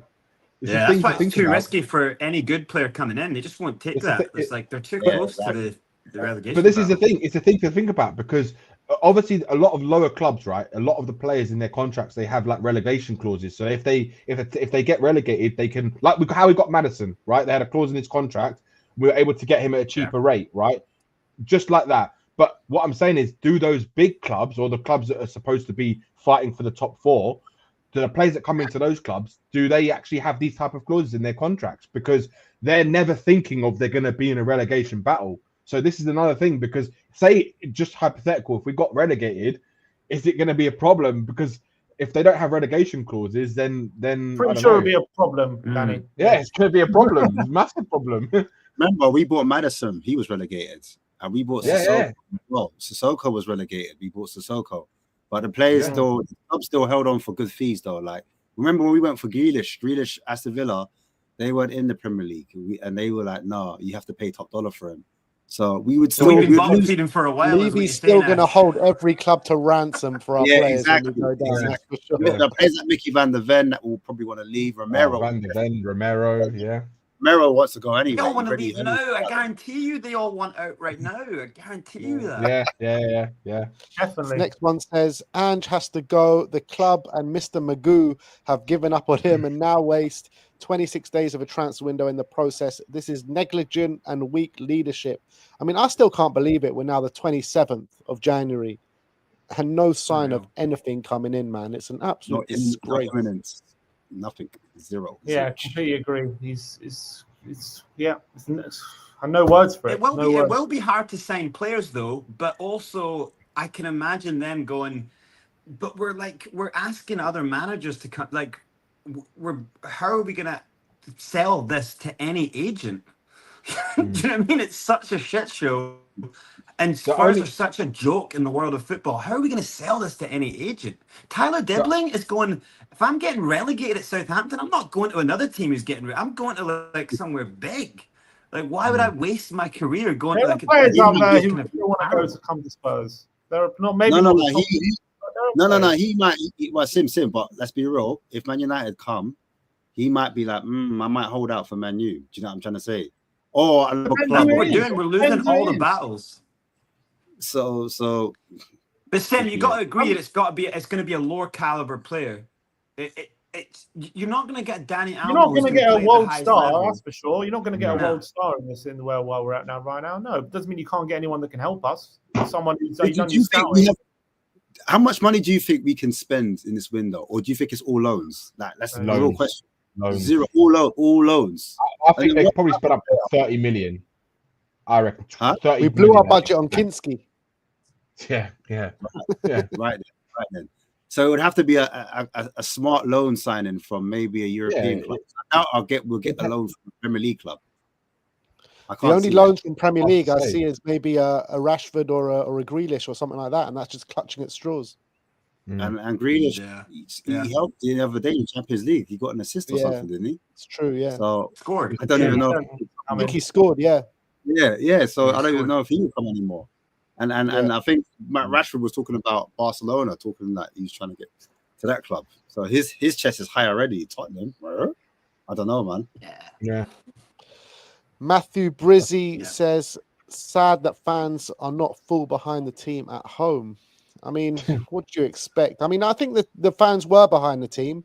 They were just more behind the Levy out train. And I think that's where fans need to be kind of using all their focus at the moment, is towards the Levy out thing, because that's what needs to be gaining momentum. Don't you guys agree? Yeah, I agree. And if anything, it's just going to put pressure on them, to, in this window. If that's the least it does, then it's worth doing. It's hard to be behind the team when they give us performance like that, and it's just it's very draining. I mean, it's for me, it was the first game in the stadium for a year nearly, and it was the last game I went to was a loss, and this game was a loss, and it was the worst game of football I've seen all season, to be honest. Do you know what it is? Sad is not backing. I was just going to say, sad is not back. Is bringing a manager in, selling false hopes to an entire fan base of fans of the club, and then not backing him. Sad is watching him go through an injury crisis and not bringing him in a single. That's the worst thing. Sad. I mean, that's shocking. Like, I think, Brains. I think that's where the fans should be seeing exactly what the club's ambitions are, because that is the biggest telling sign that when you're going through an injury crisis and the manager's basically said he needs players, and yet the club are not doing anything about it. Every presser, he's begging for it. Yeah, I know. He said we were playing with fire if we don't bring in anyone in. But he's saying that, but then he's also saying how hard the club are working and all this bullshit. Yeah, what's he going to do? Because he doesn't want to be fired. Daniel Levy's a right cunt. He's not going to say that, is he? No, he doesn't have to say how hard the club No, but what he said the other day was more in line of what he should be doing. He came out and said, "Club are playing with fire if we don't bring anyone in." Exactly. That's enough. That's as hard as you can really go in his position. I know he's not going to explode like Conte and then walk out the next day. He's not going to do that. He wants to be. I'm not saying that extreme, I'm not saying that extreme. I'm not saying, because there's two extremes. I'm not saying go Conte on. So what should he be saying? I'm saying, look, guys, my hands are tied behind the back. The players are ultra tired. We need. He said that. In now. Yeah, he has been saying that. He has been saying that. That's exactly what he's been saying. He said they need help. Tim, I think he should be saying what he's saying about the club playing with fire and all that kind of stuff, and time behind my back. The players are tired, blah blah blah. But he should not be backing it up with saying, "Oh, but the club are working so hard, tirelessly hard." He's coming out and saying, "I'm going to leave every day." Personal relations uphold. He speaks to Lange every day. He's not going to sell him out. He's not going to. He's got personal. He works within the club. Doesn't he have his reputation to keep intact as well, though? Things don't get done like that, broski. The club is working hard. Why is he ruining his reputation? You have to step up, man. You have to talk up. If you don't talk up, then you get left behind, and nice guys get done. So he looks like a yes man right now. I'll be real. Because he's like trying to do the corporate line, not trying to step on anyone's toes. Do you know what I mean? It looks like they've got him under control. They've got him under wraps. He's got that same way when the media test him and he's got all that bite and all that fight, rare, and he's like looking in the eyes. I need to see that same energy directed towards the board as well. Do you know what I'm saying? Yeah. Why doesn't he? Yeah. When they quiz his integrity, when he turns around and goes, "Don't ever question my integrity." Why doesn't he turn around and say, "Why don't you ask Daniel?" Just say that. Yeah. Why don't you ask Daniel? Like, these questions, you should just say, "Look, I've asked for players. I'm not going to talk about this anymore. You must ask that. You must ask the club that question." Because he kind of is saying it, but then he always goes, But I know they're working really hard. It's like, don't give them a way out. He weakens the first part of what he's saying. You're saying playing with fire. I agree, Brains. He just kind of gives them a way out. You know, no, he's telling them, you're not bringing anyone in. You are playing with 5. You didn't bring anyone in. He's telling them that. But he does kind of backtrack to kind of like try to like not step on their toes, but stepping on their toes at the same time. He's on a tightrope, innit? And he's kind of like trying to balance it at the same time. That's exactly what he's doing. Look, these guys I work for are a bunch of cunts. But look, it's not their fault that they're cunts. It's really hard out there these days. These days. Exactly. Big up to Samuel Lynch. He says, big up to all of you. Snoop Dogg just sent a super chat. No words. Big up to you. Rich Frith says, and just probably going to get sacked, but the cancer will remain until that slimeball Levy is gone. It will never change. And I think we can all feel like that. Next one is Joe. Lads, when it's time fans start protest for Levy to stop poisoning this football club, regardless who the manager is, it won't change. Need some Levy out merch. Levy out merch? Anyone backing that? Yeah, that's a good idea. Yeah. Kaylee Davis says, are we actually likely to get relegated or not? I don't think so. I don't think so. Well, look, the reality is we're still 8 points clear after 7 defeats and 10. Yeah, exactly. I don't see Southampton all of a sudden, or the teams in that bottom 3 getting closer to us. I think. I don't know, yeah, man. But like I said to you 2 months before, ago, I was worried about being in the relegation battle. What if we lose to Brentford and Ipswich beat Southampton this weekend? It's 5 points. Yeah, which is true. Can happen. And then we play Ipswich in a couple of weeks away from home. Yeah, that's definitely guys. Just as we were looking at the top 10 and the top 4 and the top, we're going, we're only 3 points from 4th. We're only 6 points. Next thing you know, we're only 12. Oh, Jesus Christ, we're in a relegation battle. That's how quick it can happen. It feels like it didn't take that long. You can look at it either all way. Of a sudden, we're there. You can look at it either way. We're only 5 points from 12. Right, so it works. How many points do we get in the next 10 games? Well, look, put it this way. I'll answer Kaylee Davis' situation honestly. If the injury situation doesn't change, and there is a realistic chance we'll be dragged into it. 100%. I agree with that. Jerome says, even though a lot of people are Ange out, he said it himself. We are playing with fire. If we don't bring anyone in, yet the club decide to do nothing. I think we just spoke about that. Scorpion Fan for Life says, did Ryan Mason get better results with this squad? I heard Stell on the fan show before. He says he would rather write Ryan Mason right now than Ange Postecoglou. He said regrettably he'd rather put Ryan Mason in. I don't think right now I don't know. No, I don't think. I think all the coaching staff is the problem. I don't think so. Yeah, that's quite the problem in my opinion. Yeah, so I don't know if it's much of a difference, but it's mad, isn't it? If you, like I said, if you're damned if you do, you're damned if you don't. Yeah. We're in a lose-lose situation at the moment, in my opinion. And that's why I asked the question about the tactics for that reason. Does another person come in there and change it tactically? Does Mason change it tactically where these players, it gets the best out of them and we push up the table? I don't know. I think there's a few things. I genuinely think, but the problem is you don't just want to bring a defensive manager in just to solid up the defense. The thing is, when Van de Ven comes back, do not make him play that way. I think you have a flat back 4. If you watch Forest, right, their right wing back, he's not a right wing back, he's a full back, but he gets high up. But they play most of the time with a flat back 4, and they have a really strong line. But they're normally in line with each other. They just don't overcommit. They don't invert, and they don't make things complicated for players in other areas to play. The way we commit Poro is insane. Sorry. They are a counter-attacking team. They play. They pretty much every game they'll have few chances. They'll have to be clinical, and that's it. That's how we used to play, and we don't want to play like that anymore. I think we should be more than happy to play counter-attacking until the end of the season. Yeah, there's an argument for that. Just to kind of see out things. Sorry, go on, Ben. Go on, just carry on. Finish what you want to say. That's it.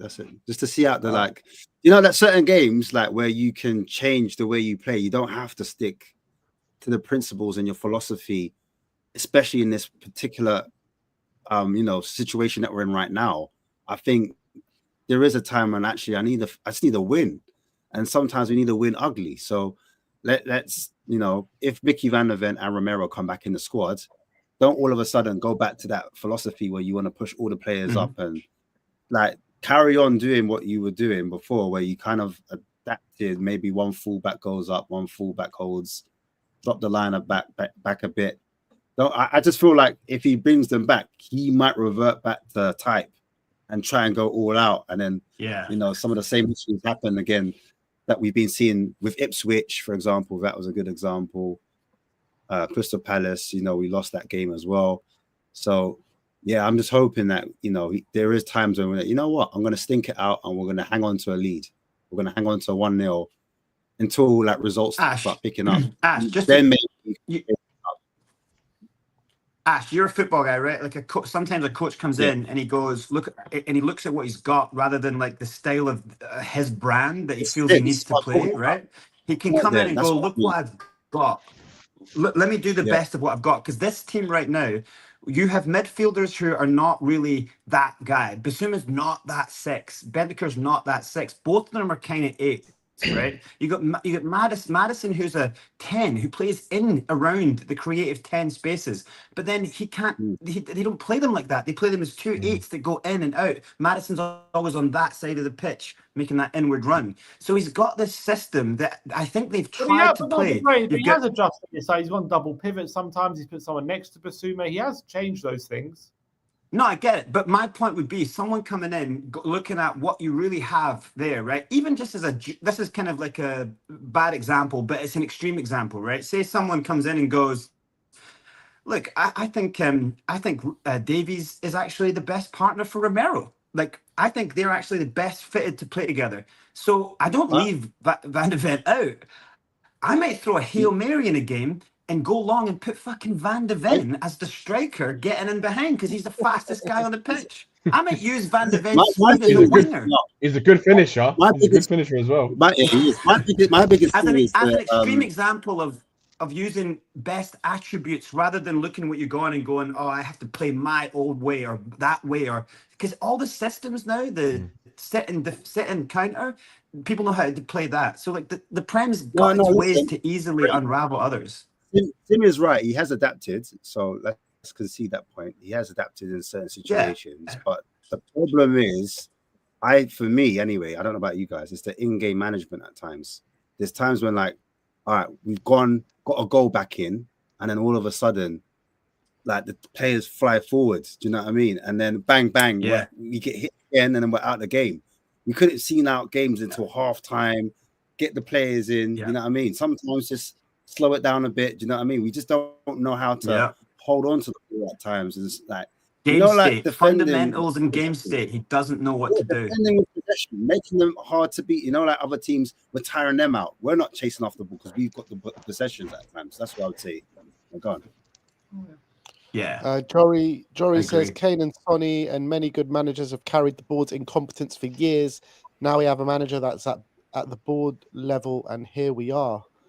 Well, I mean, it's clear to see that Kane and Sonny have been carrying us for so many years, and now Sonny's having an off season. We've got no one to carry us, basically. Yeah.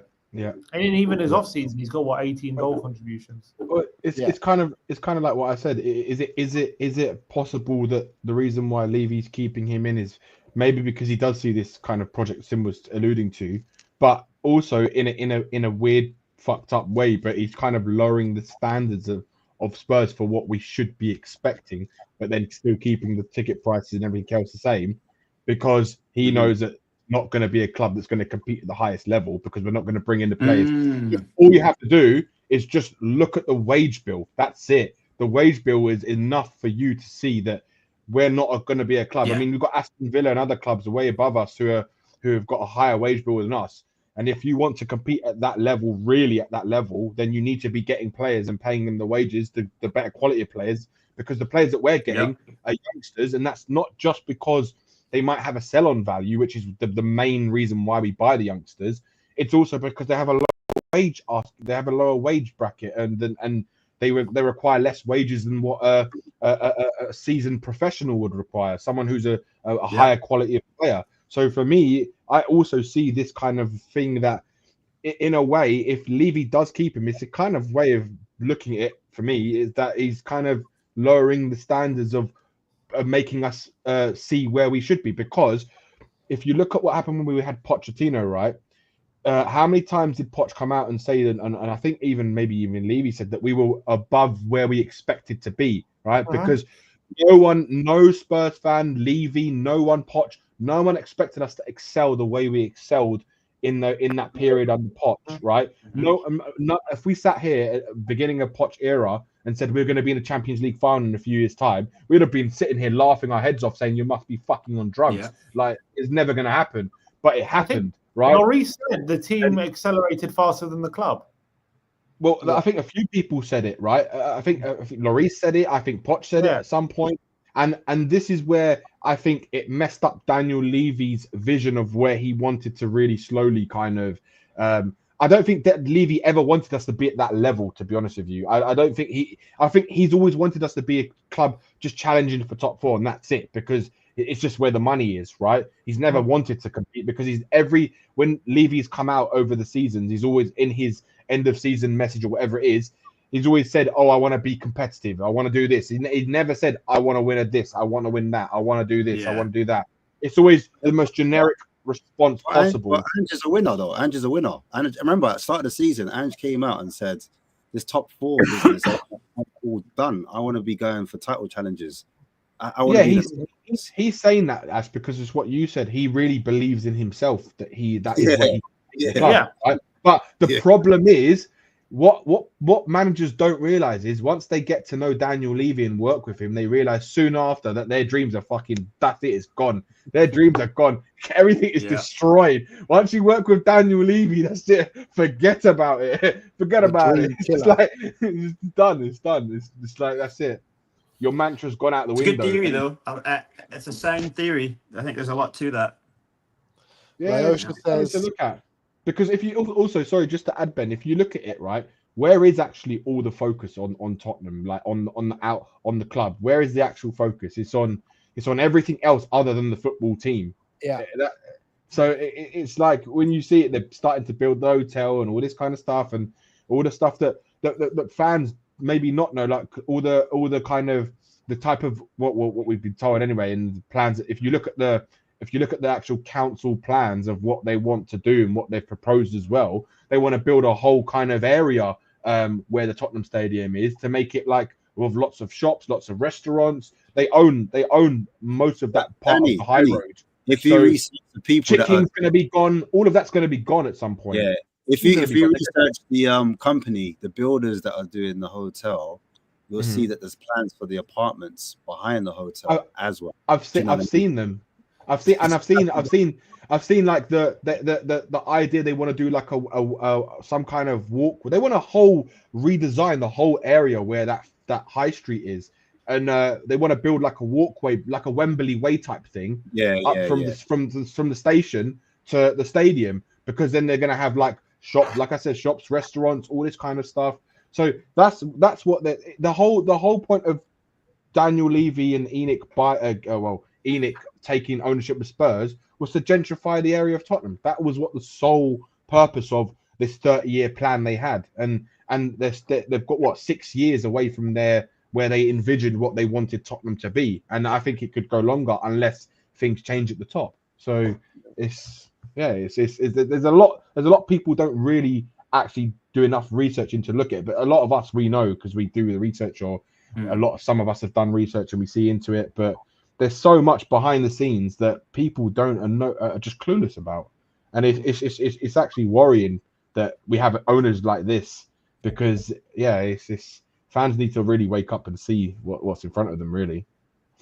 Lyosha says, why are the majority of our starting 11 injured for a majority of the season 2 years in a row? And had his time, sold us the dream, and we received a nightmare. I'll let Sim take that one.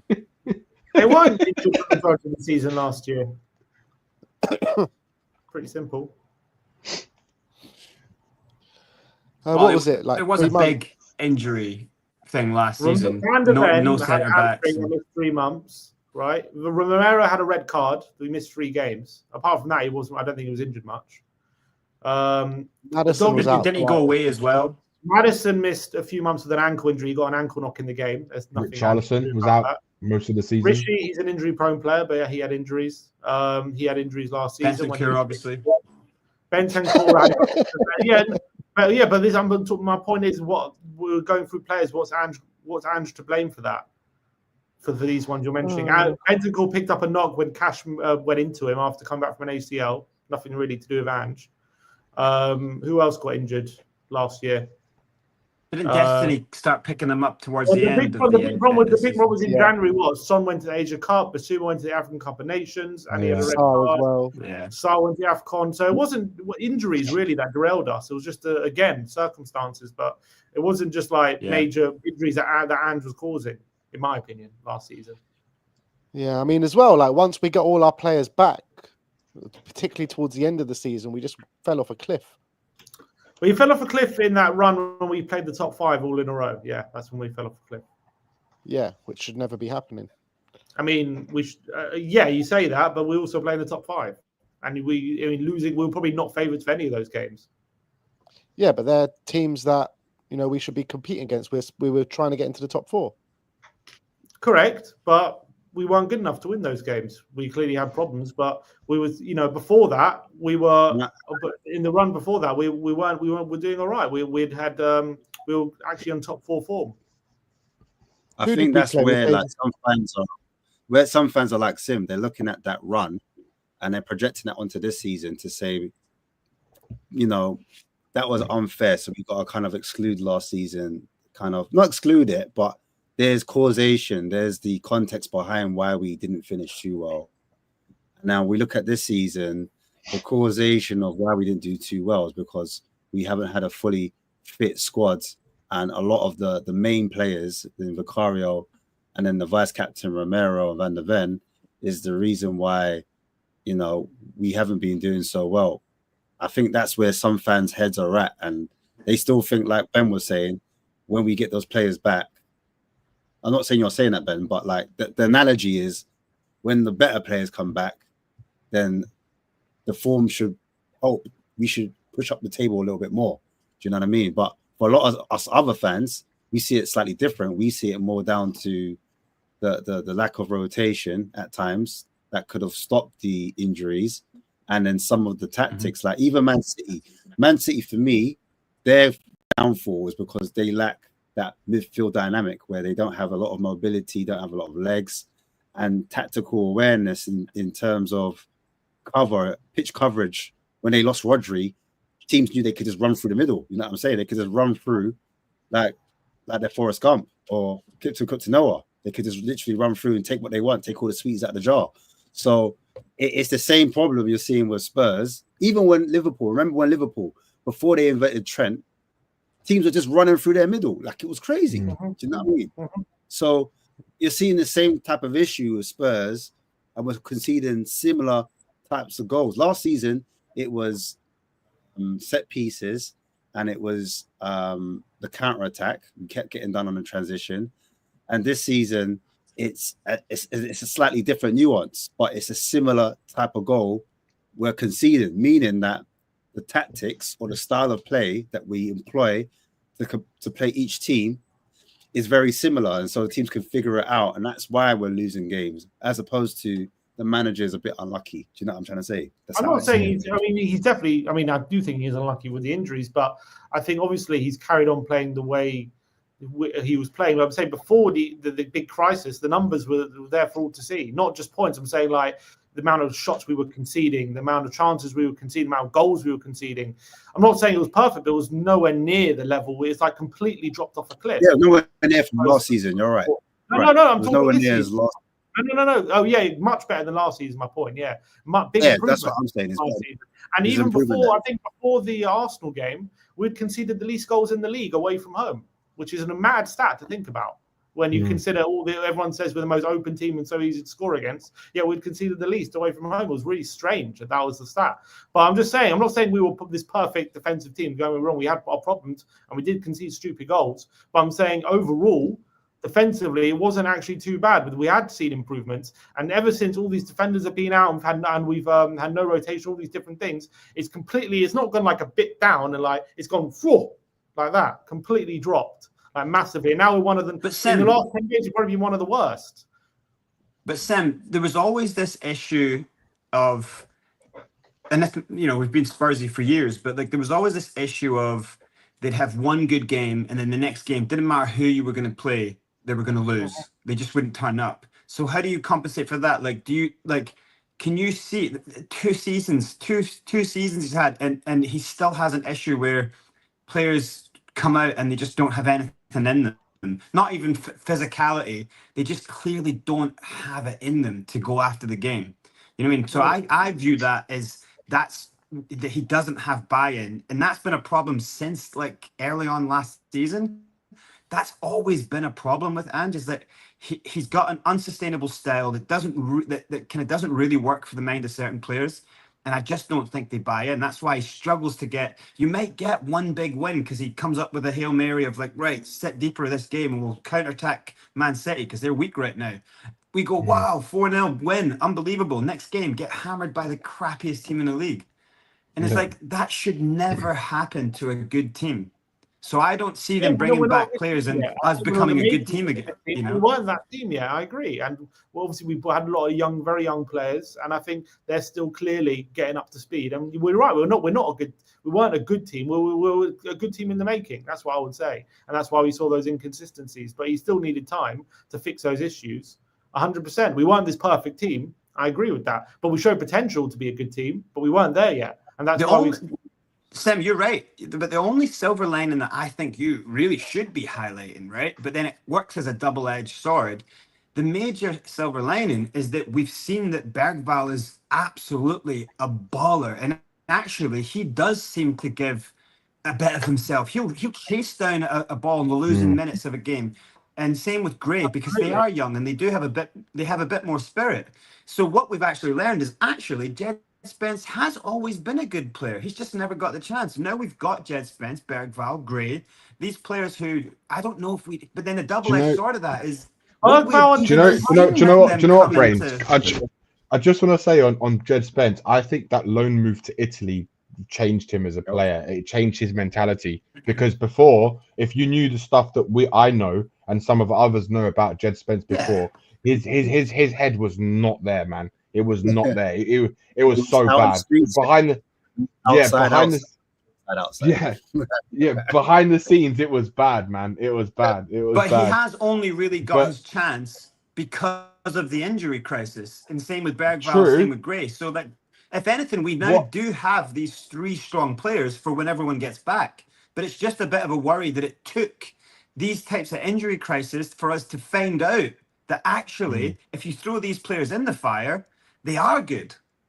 I think Gray was playing. That's a worrying silver lining. Maybe not starting every game, but he was. He played in the cup game against City. He was playing consistent Europa League, and Bergvall as well. Like I didn't expect Bergvall to come in and start every game, coming from the Swedish league and being 18. He was always going to have to bed in, and he was playing. Starting I think he started all the Europa League games pretty much, barring maybe one. Like I think he's consistently. But now that he has to use them, now that they know my place isn't under threat. And I've really got someone to fight for here. Like I'm actually, I want to show that I'm a great player. So when these players come back, I'm not getting kicked out. It's showing that you could have always done that. You can always take a young player under your shoulder, and you can start them in the Premier League. You can. You can throw them in the fire. Brains. Do you think if all these players were fit and no one got injured, that these young players would have gotten this much of a run out? No, not this much. We wouldn't know how good Bergvall was.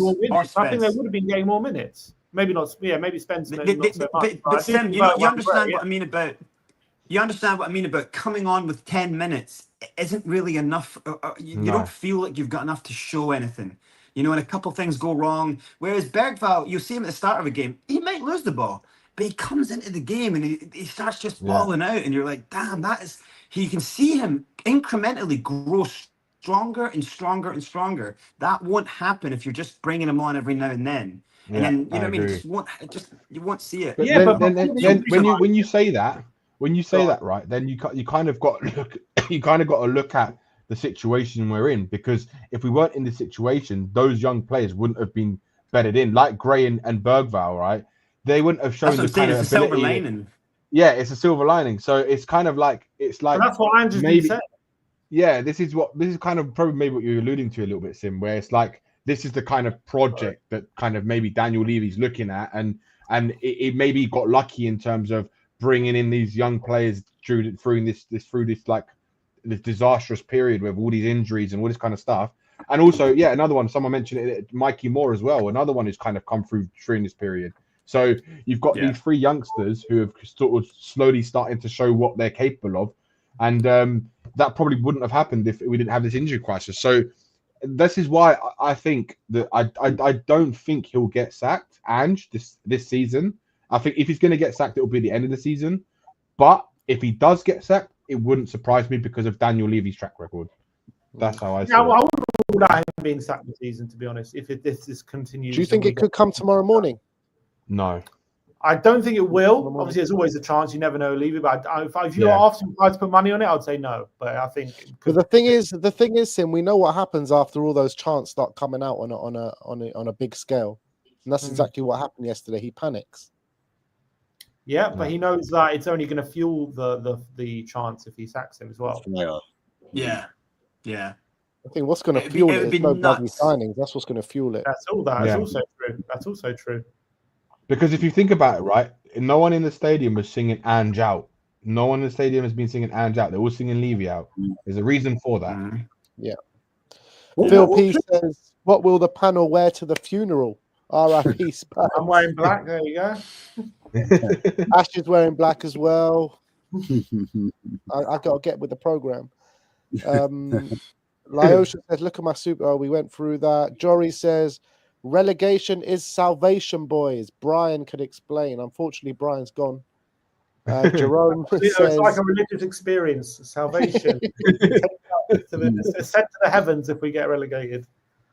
Jerome says, "Then why can't we throw players at him? I mean, we bloody need to." And Jory says, "Don't even sign them. Just chuck them. Just chuck the players. Just chuck them in. Just chuck them." Jory says, "From moaning about top 4 to dreaming about 8."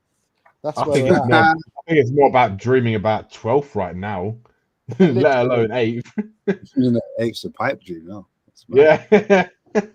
Delicious says, "I'm Ange in. I trust him. I saw something to gamble. But even if you're Ange out, what's the difference? We won't have players with Ange or Mason. Do you guys really prefer to go with Mason until June? I mean, does it have to be one or the other?" Well, it's not going to be anyone else. They're not going to get a manager at this point in the season. I'll put it this way. To be fair, I do feel like Levy is just losing goodwill with managers. Like as every manager saga goes by, you know, what manager is going to come here for a long term or a short term project? Yeah, look at the last 3 years, right, of hiring managers. Every time we've gone through a manager merry-go-round, every time we've gone for a new manager, the last 3 managers, right? And it's never been our first choice. It's always been like the 10th or 7th choice. Nuno was our 7th choice manager. Do you remember that? People forget this because they don't go back and think what happened. Nuno was our 7th choice manager. No one wanted Spurs. Even Ten Hag turned down Spurs. How farcical that managerial side was. Remember it? Oh my God, for months and months. How many days we went without a manager? Like 70 days. Record numbers from Fonseca to Gattuso to this one to that one. People forget. Also, to go to the point about if I was sacking manager mid-season, apart from like when we did it with Redknapp, has it ever actually worked in terms of really improving our league form? No, not really. Only Redknapp. Was Pochettino when we got Pochettino the first time? It wasn't mid-season. The only other one you can take a lot to improve this form. All we need to do is get one win, and that's an improvement. Yeah, the only other one you can say maybe improved was when Ramos came in because he won us a League Cup. Our league form probably got worse because we finished 11th or 12th that year. Yeah. But guys, do you guys actually Jose Mourinho? Did he get? Let me ask you this: Do you guys actually think, though? Do you guys actually think that Ange is actually focusing on the cups? Do you think he's actively focusing on the cups? I think he's focusing on everything. That's why we're in the situation we're in. What's interesting when I hear the players speak is when they're asked. This is before obviously the injury crisis, but when they were asked about what they really want to achieve this season, they all said we really want a trophy. The whole squad is focused on really bringing a trophy here. So I do wonder if obviously this conversation around the fan base has really seeped into that squad about what this club needs is a trophy. That is what everyone is gunning for. Yeah. And I wonder if that's led to some sort of subconscious slip in. No, obviously the injury crisis has clearly fueled that as well. But once you're tired, you're fatigued, you're playing every 3 days, and in this competition where no one really cares if you finish that high up the table anyway, maybe that's a subconscious thing. But I do think within the room, there's definitely something about really concentrating on those cups. I think also because Son's. I was going to say quickly. I think Son obviously he's signed an extension, and Ange came out and he said he wanted to win like a trophy. Wants to get him a trophy, doesn't want to get him a top 4. Yeah. But also, Ange wants to say, I told you so for that second season trophy.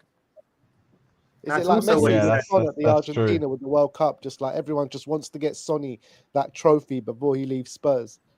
It's like one of those. But Brains, back on your question about like if Ange is more focused on the cups. I mean, if he was, surely he would make more rotations in the league, like put a Reguilon in from the start, or put a Lancashire up top, and give our players some respite so they can play in those cup games. Yeah, I mean that's the only thing. Every time I try to figure out or think how he's viewing it, something like that trips it up the other way, you know? Because I would think like just because then at least he could say it, and I think people would understand it. Like, we'd worry that we're getting close to the relegation battle, but if he turns around and says, "Look, if we win the Carabao, if we rest players, we win the Carabao, that will ignite the feeling in the camp." And then we can go on a run, and so people would kind of maybe get behind that. So that's why we'd be like, play Yang now, like bleed players in now, so that we can rotate them at the end in the last 10 games, so that there isn't so much problems with like injuries, you know. But there is a school of thought where actually winning a trophy only papers over the cracks, is because absolutely the actual league form is more essential to see where you are going as a club. Like Ten Hag he won trophies, but then by the end of it, he was sacked. Some people use the Ramos thing as an example. He won a trophy. Our last both papered over cracks. Yeah, I think in general, if you win a trophy and you're bad in the league, it does paper over the cracks. I think that is true. But it doesn't mean if we salvage a situation from this position where we are now and win a trophy and recover our league form, I don't think that says nothing. I think, could you imagine the unthinkable of winning 2 trophies this season? I'm not saying but what you can't do, but what you can't do, I think, is I don't think you can afford to go out of any of the cups now. So I think by default, you kind of have to not care about the league a little bit if you're Ange, because you've got to win those cups now because it's been so bad. And the only way you're staying in a job, where compared to previous seasons, the previous manager's jobs were very much on the league form for sure. That's what they were judged on. I don't think the chairman cared if they won a cup. I feel like this season flipped a bit. I think he might be just judged right on the cups in this current situation.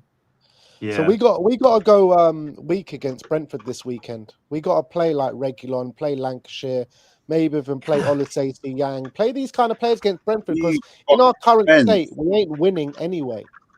Yeah. Do you think Ange is going to do that? Do you think Ange is going to rotate? He's not going to do it. That's what we should do. That's what we should do. Part of the problem. That's the part of the problem. I think there's a better chance. I think there's a better chance when you do something like that and you create a siege mentality within a squad where you go, look, we always seen it. Like when we put the B team on it in pre-season, the second team, they would do better because they're fighting for something. So if you put the kids on, if you rest some players, bring them on at 30 minutes to go or something, but give them some rest. I think fans would appreciate that. And then what you just might get a magic moment.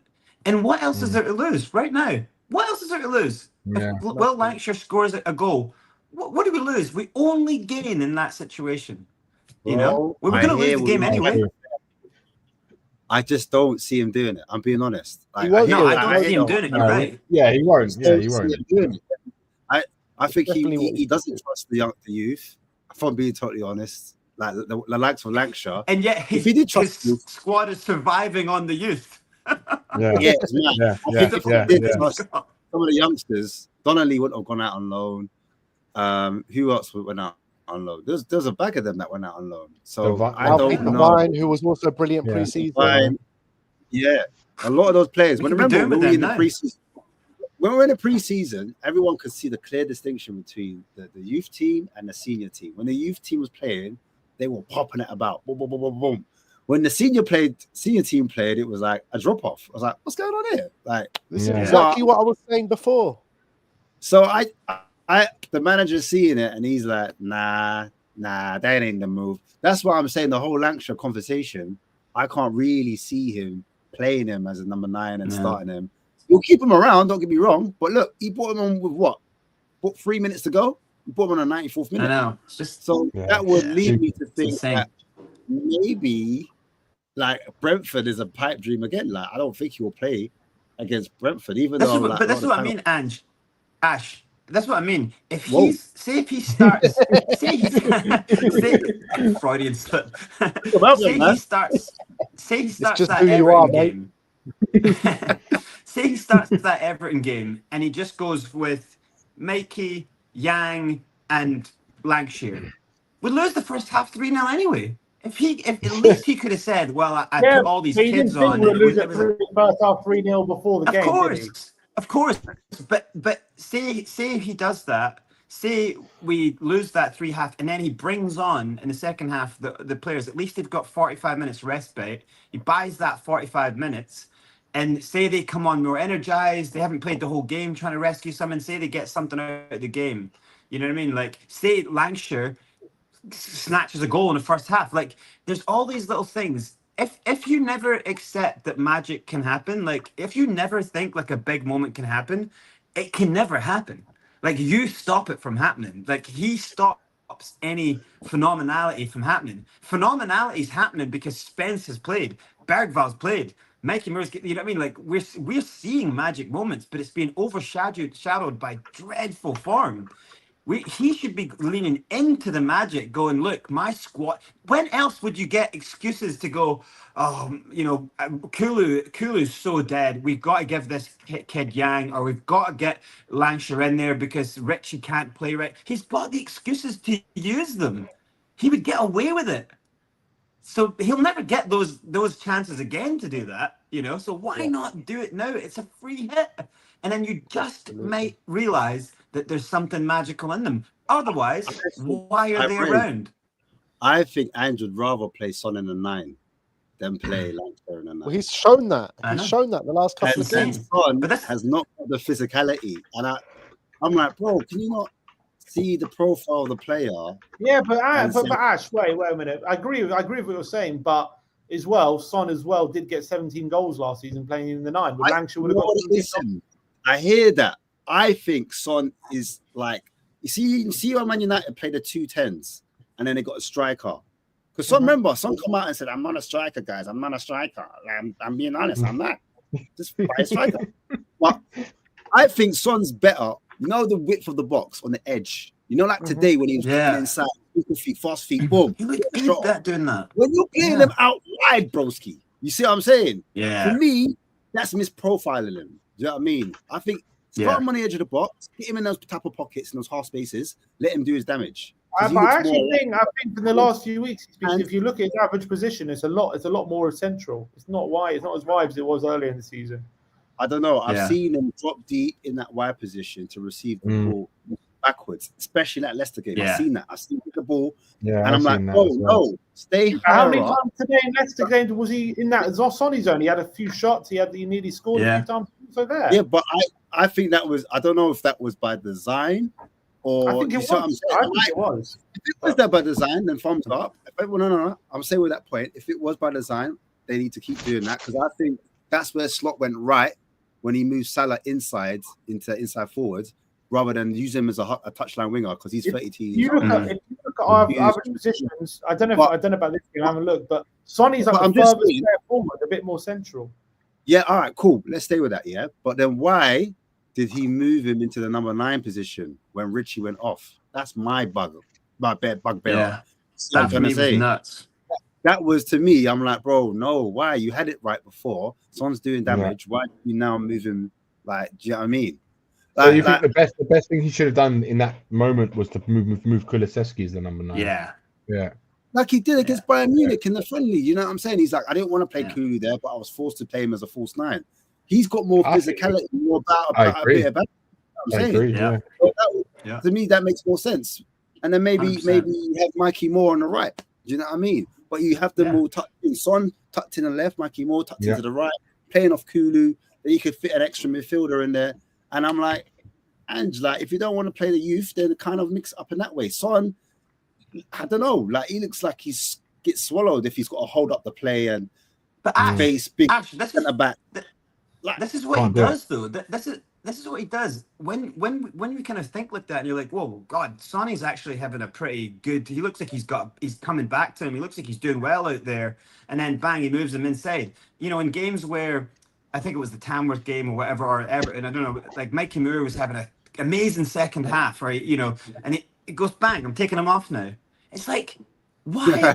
What is going on? Every bad decision, but every good decision, you change. He's protecting him because he's just come back from injury. You can't like criticize him for overplaying, and then when he protects players, criticize him as well. But you to take a player off when he's just warmed up enough to be going, then you take him off. No, but that to for be me honest, makes no sense at all. The plan before the game was for him to play 60 minutes, whatever it is. But that's what I mean. But read the game. You don't have to take a player off in that moment. So then why did you criticize him taking off Van de Ven when he said the plan was 70 minutes? No, Van de Ven shouldn't even touch the pitch. Okay, so now where's his protection for Pape Matar then? He started him today like when he shouldn't even have been starting. That's a point as well. There's certain times I'm like, Maddison is cooking and he's hooked him, and I'm like, broski, Maddison wasn't the guy to take off. Especially when we needed creativity. That's what I'm talking about. You know what I mean? So maybe the youngsters, I can see that one's him. But there's certain times I'm like, bro, what are you doing? And certain times he's not making changes at all. And I'm like, is it just me that gets frustrated? Or no, I just can't. Maybe I'm being too harsh. I don't know. Because I'm looking at Sim's eyes and he's like, Ash, man, come on, man. Come on. Why are you getting hands, bro? Why you know, bro? Phil Coy says, pick up the phone and call Harry Redknapp. SOS. What do you reckon? Do you know, if they were going to do anyone, I'd love to see it. Redknapp wasn't just vibes. He was loads of tactics, wasn't he? Oh, he was fun. He was brilliant. Jory says, go on, Danny. What'd you say? I'll say if Harry Redknapp comes back, we were talking in the car earlier. Bring back Jermaine Defoe, get in Nico Cranshaw, bring them all back, man. Just get them all back. Jory says we are only in for a manager, hence no players. Aiden says if we played with Fire would get injured. Literally. That's classic. Very good. Greek Hotspur says Kane and Spurs will both win a trophy this year. Go on, Greek Spurs. Didn't we already win a trophy in pre-season in Korea? Oh no, Kane won it. Kane won it, didn't he? Kane's already won his trophy then. He refused to lift it. And Vinicius, the last one, says, can't wait for the Lange wrap-up transfer window video. Oh, that is going to be awful. The comments on that video is going to be brutal. Wow. He's going to say we tried so hard. Oh, how hard we tried. There was no stone left unturned. Lange is a problem, you know. Let's talk about it. Massive problem. Or Lango, whatever you want to call him. Jessica Lange. And you know what? We should have heard the alarm bells when Aston Villa fans were like, all right, take him. We don't want him. Yeah. Well, did they get rid of him at 15th? Or was it, am I moving mad? Was it at 15th? Nah. I think Emery was there when they got rid of him. Yeah. Oh, Emery was there already, yeah? And they brought in a new guy. They brought in Monchi. Yeah. They brought Monchi. That's it. They brought Monchi in. I know it's early on, but right now he's got a lot to answer for. You know what? Bring back Hitchin at this point. Bring back the Oh shit. God! Talk about Kitchen. Definitely All not. we need is Paratici. That's all we need. Yeah, he's You been know, the Yeah. best of Is late. that what didn't Brian say that Rod he walked or something? Do you believe that? I don't know. Brian said that Paratici and Lange have gone head to head. They don't like each other. Paratici Well, is if I'm Lange, I understand that because he's stepping on his territory, I assume. So what does one of them need to like? Does Paratici need to go then? If them two are button heads, or does Lange need to go then? Lange needs to go, in my opinion. Paratici can't really do his job still. Yeah, I Yeah, don't think so. when is that up? Don't know. Just Yeah. get Lads, one call a day. Look, all he Dude. needs is that one call a day from prison. That's enough for him. Exactly. Damn, man. Ben, I'm gonna bounce. I gotta get the hell out of here. No, It's we're way too ending late. this now anyway. We're ending this now anyway. So As soon as Brains Big is up gone, to all it's of you. party over. That's it. Party. No brains, no party. That's 20 what it is. 20 past 2. This is early for us, Brains. It was a nice intervention. It was. I don't think we succeeded. Big up to all of you in the chat. Still over 1,000 people watching with us, staying up late for this emergency meeting. But Ashmatic, big up to you. Everyone go subscribe to Spurs Kings TV. Brains, big up to you. DK, big up to you. Good to see you Lovely today, my to see you, brother. Danny. Yeah, Lovely nice to to see you. nice to see you guys as well. And Big up, Sim, Danny. I'll see you in a couple of days. See Big up, you. everyone. Everyone. See you on Right, so Wednesday. Leave it like, out. comment, Hey, and as always, Ange come on, you Matic. Spurs. Ange Matic. Ange Matic. Ange Matic. Come on.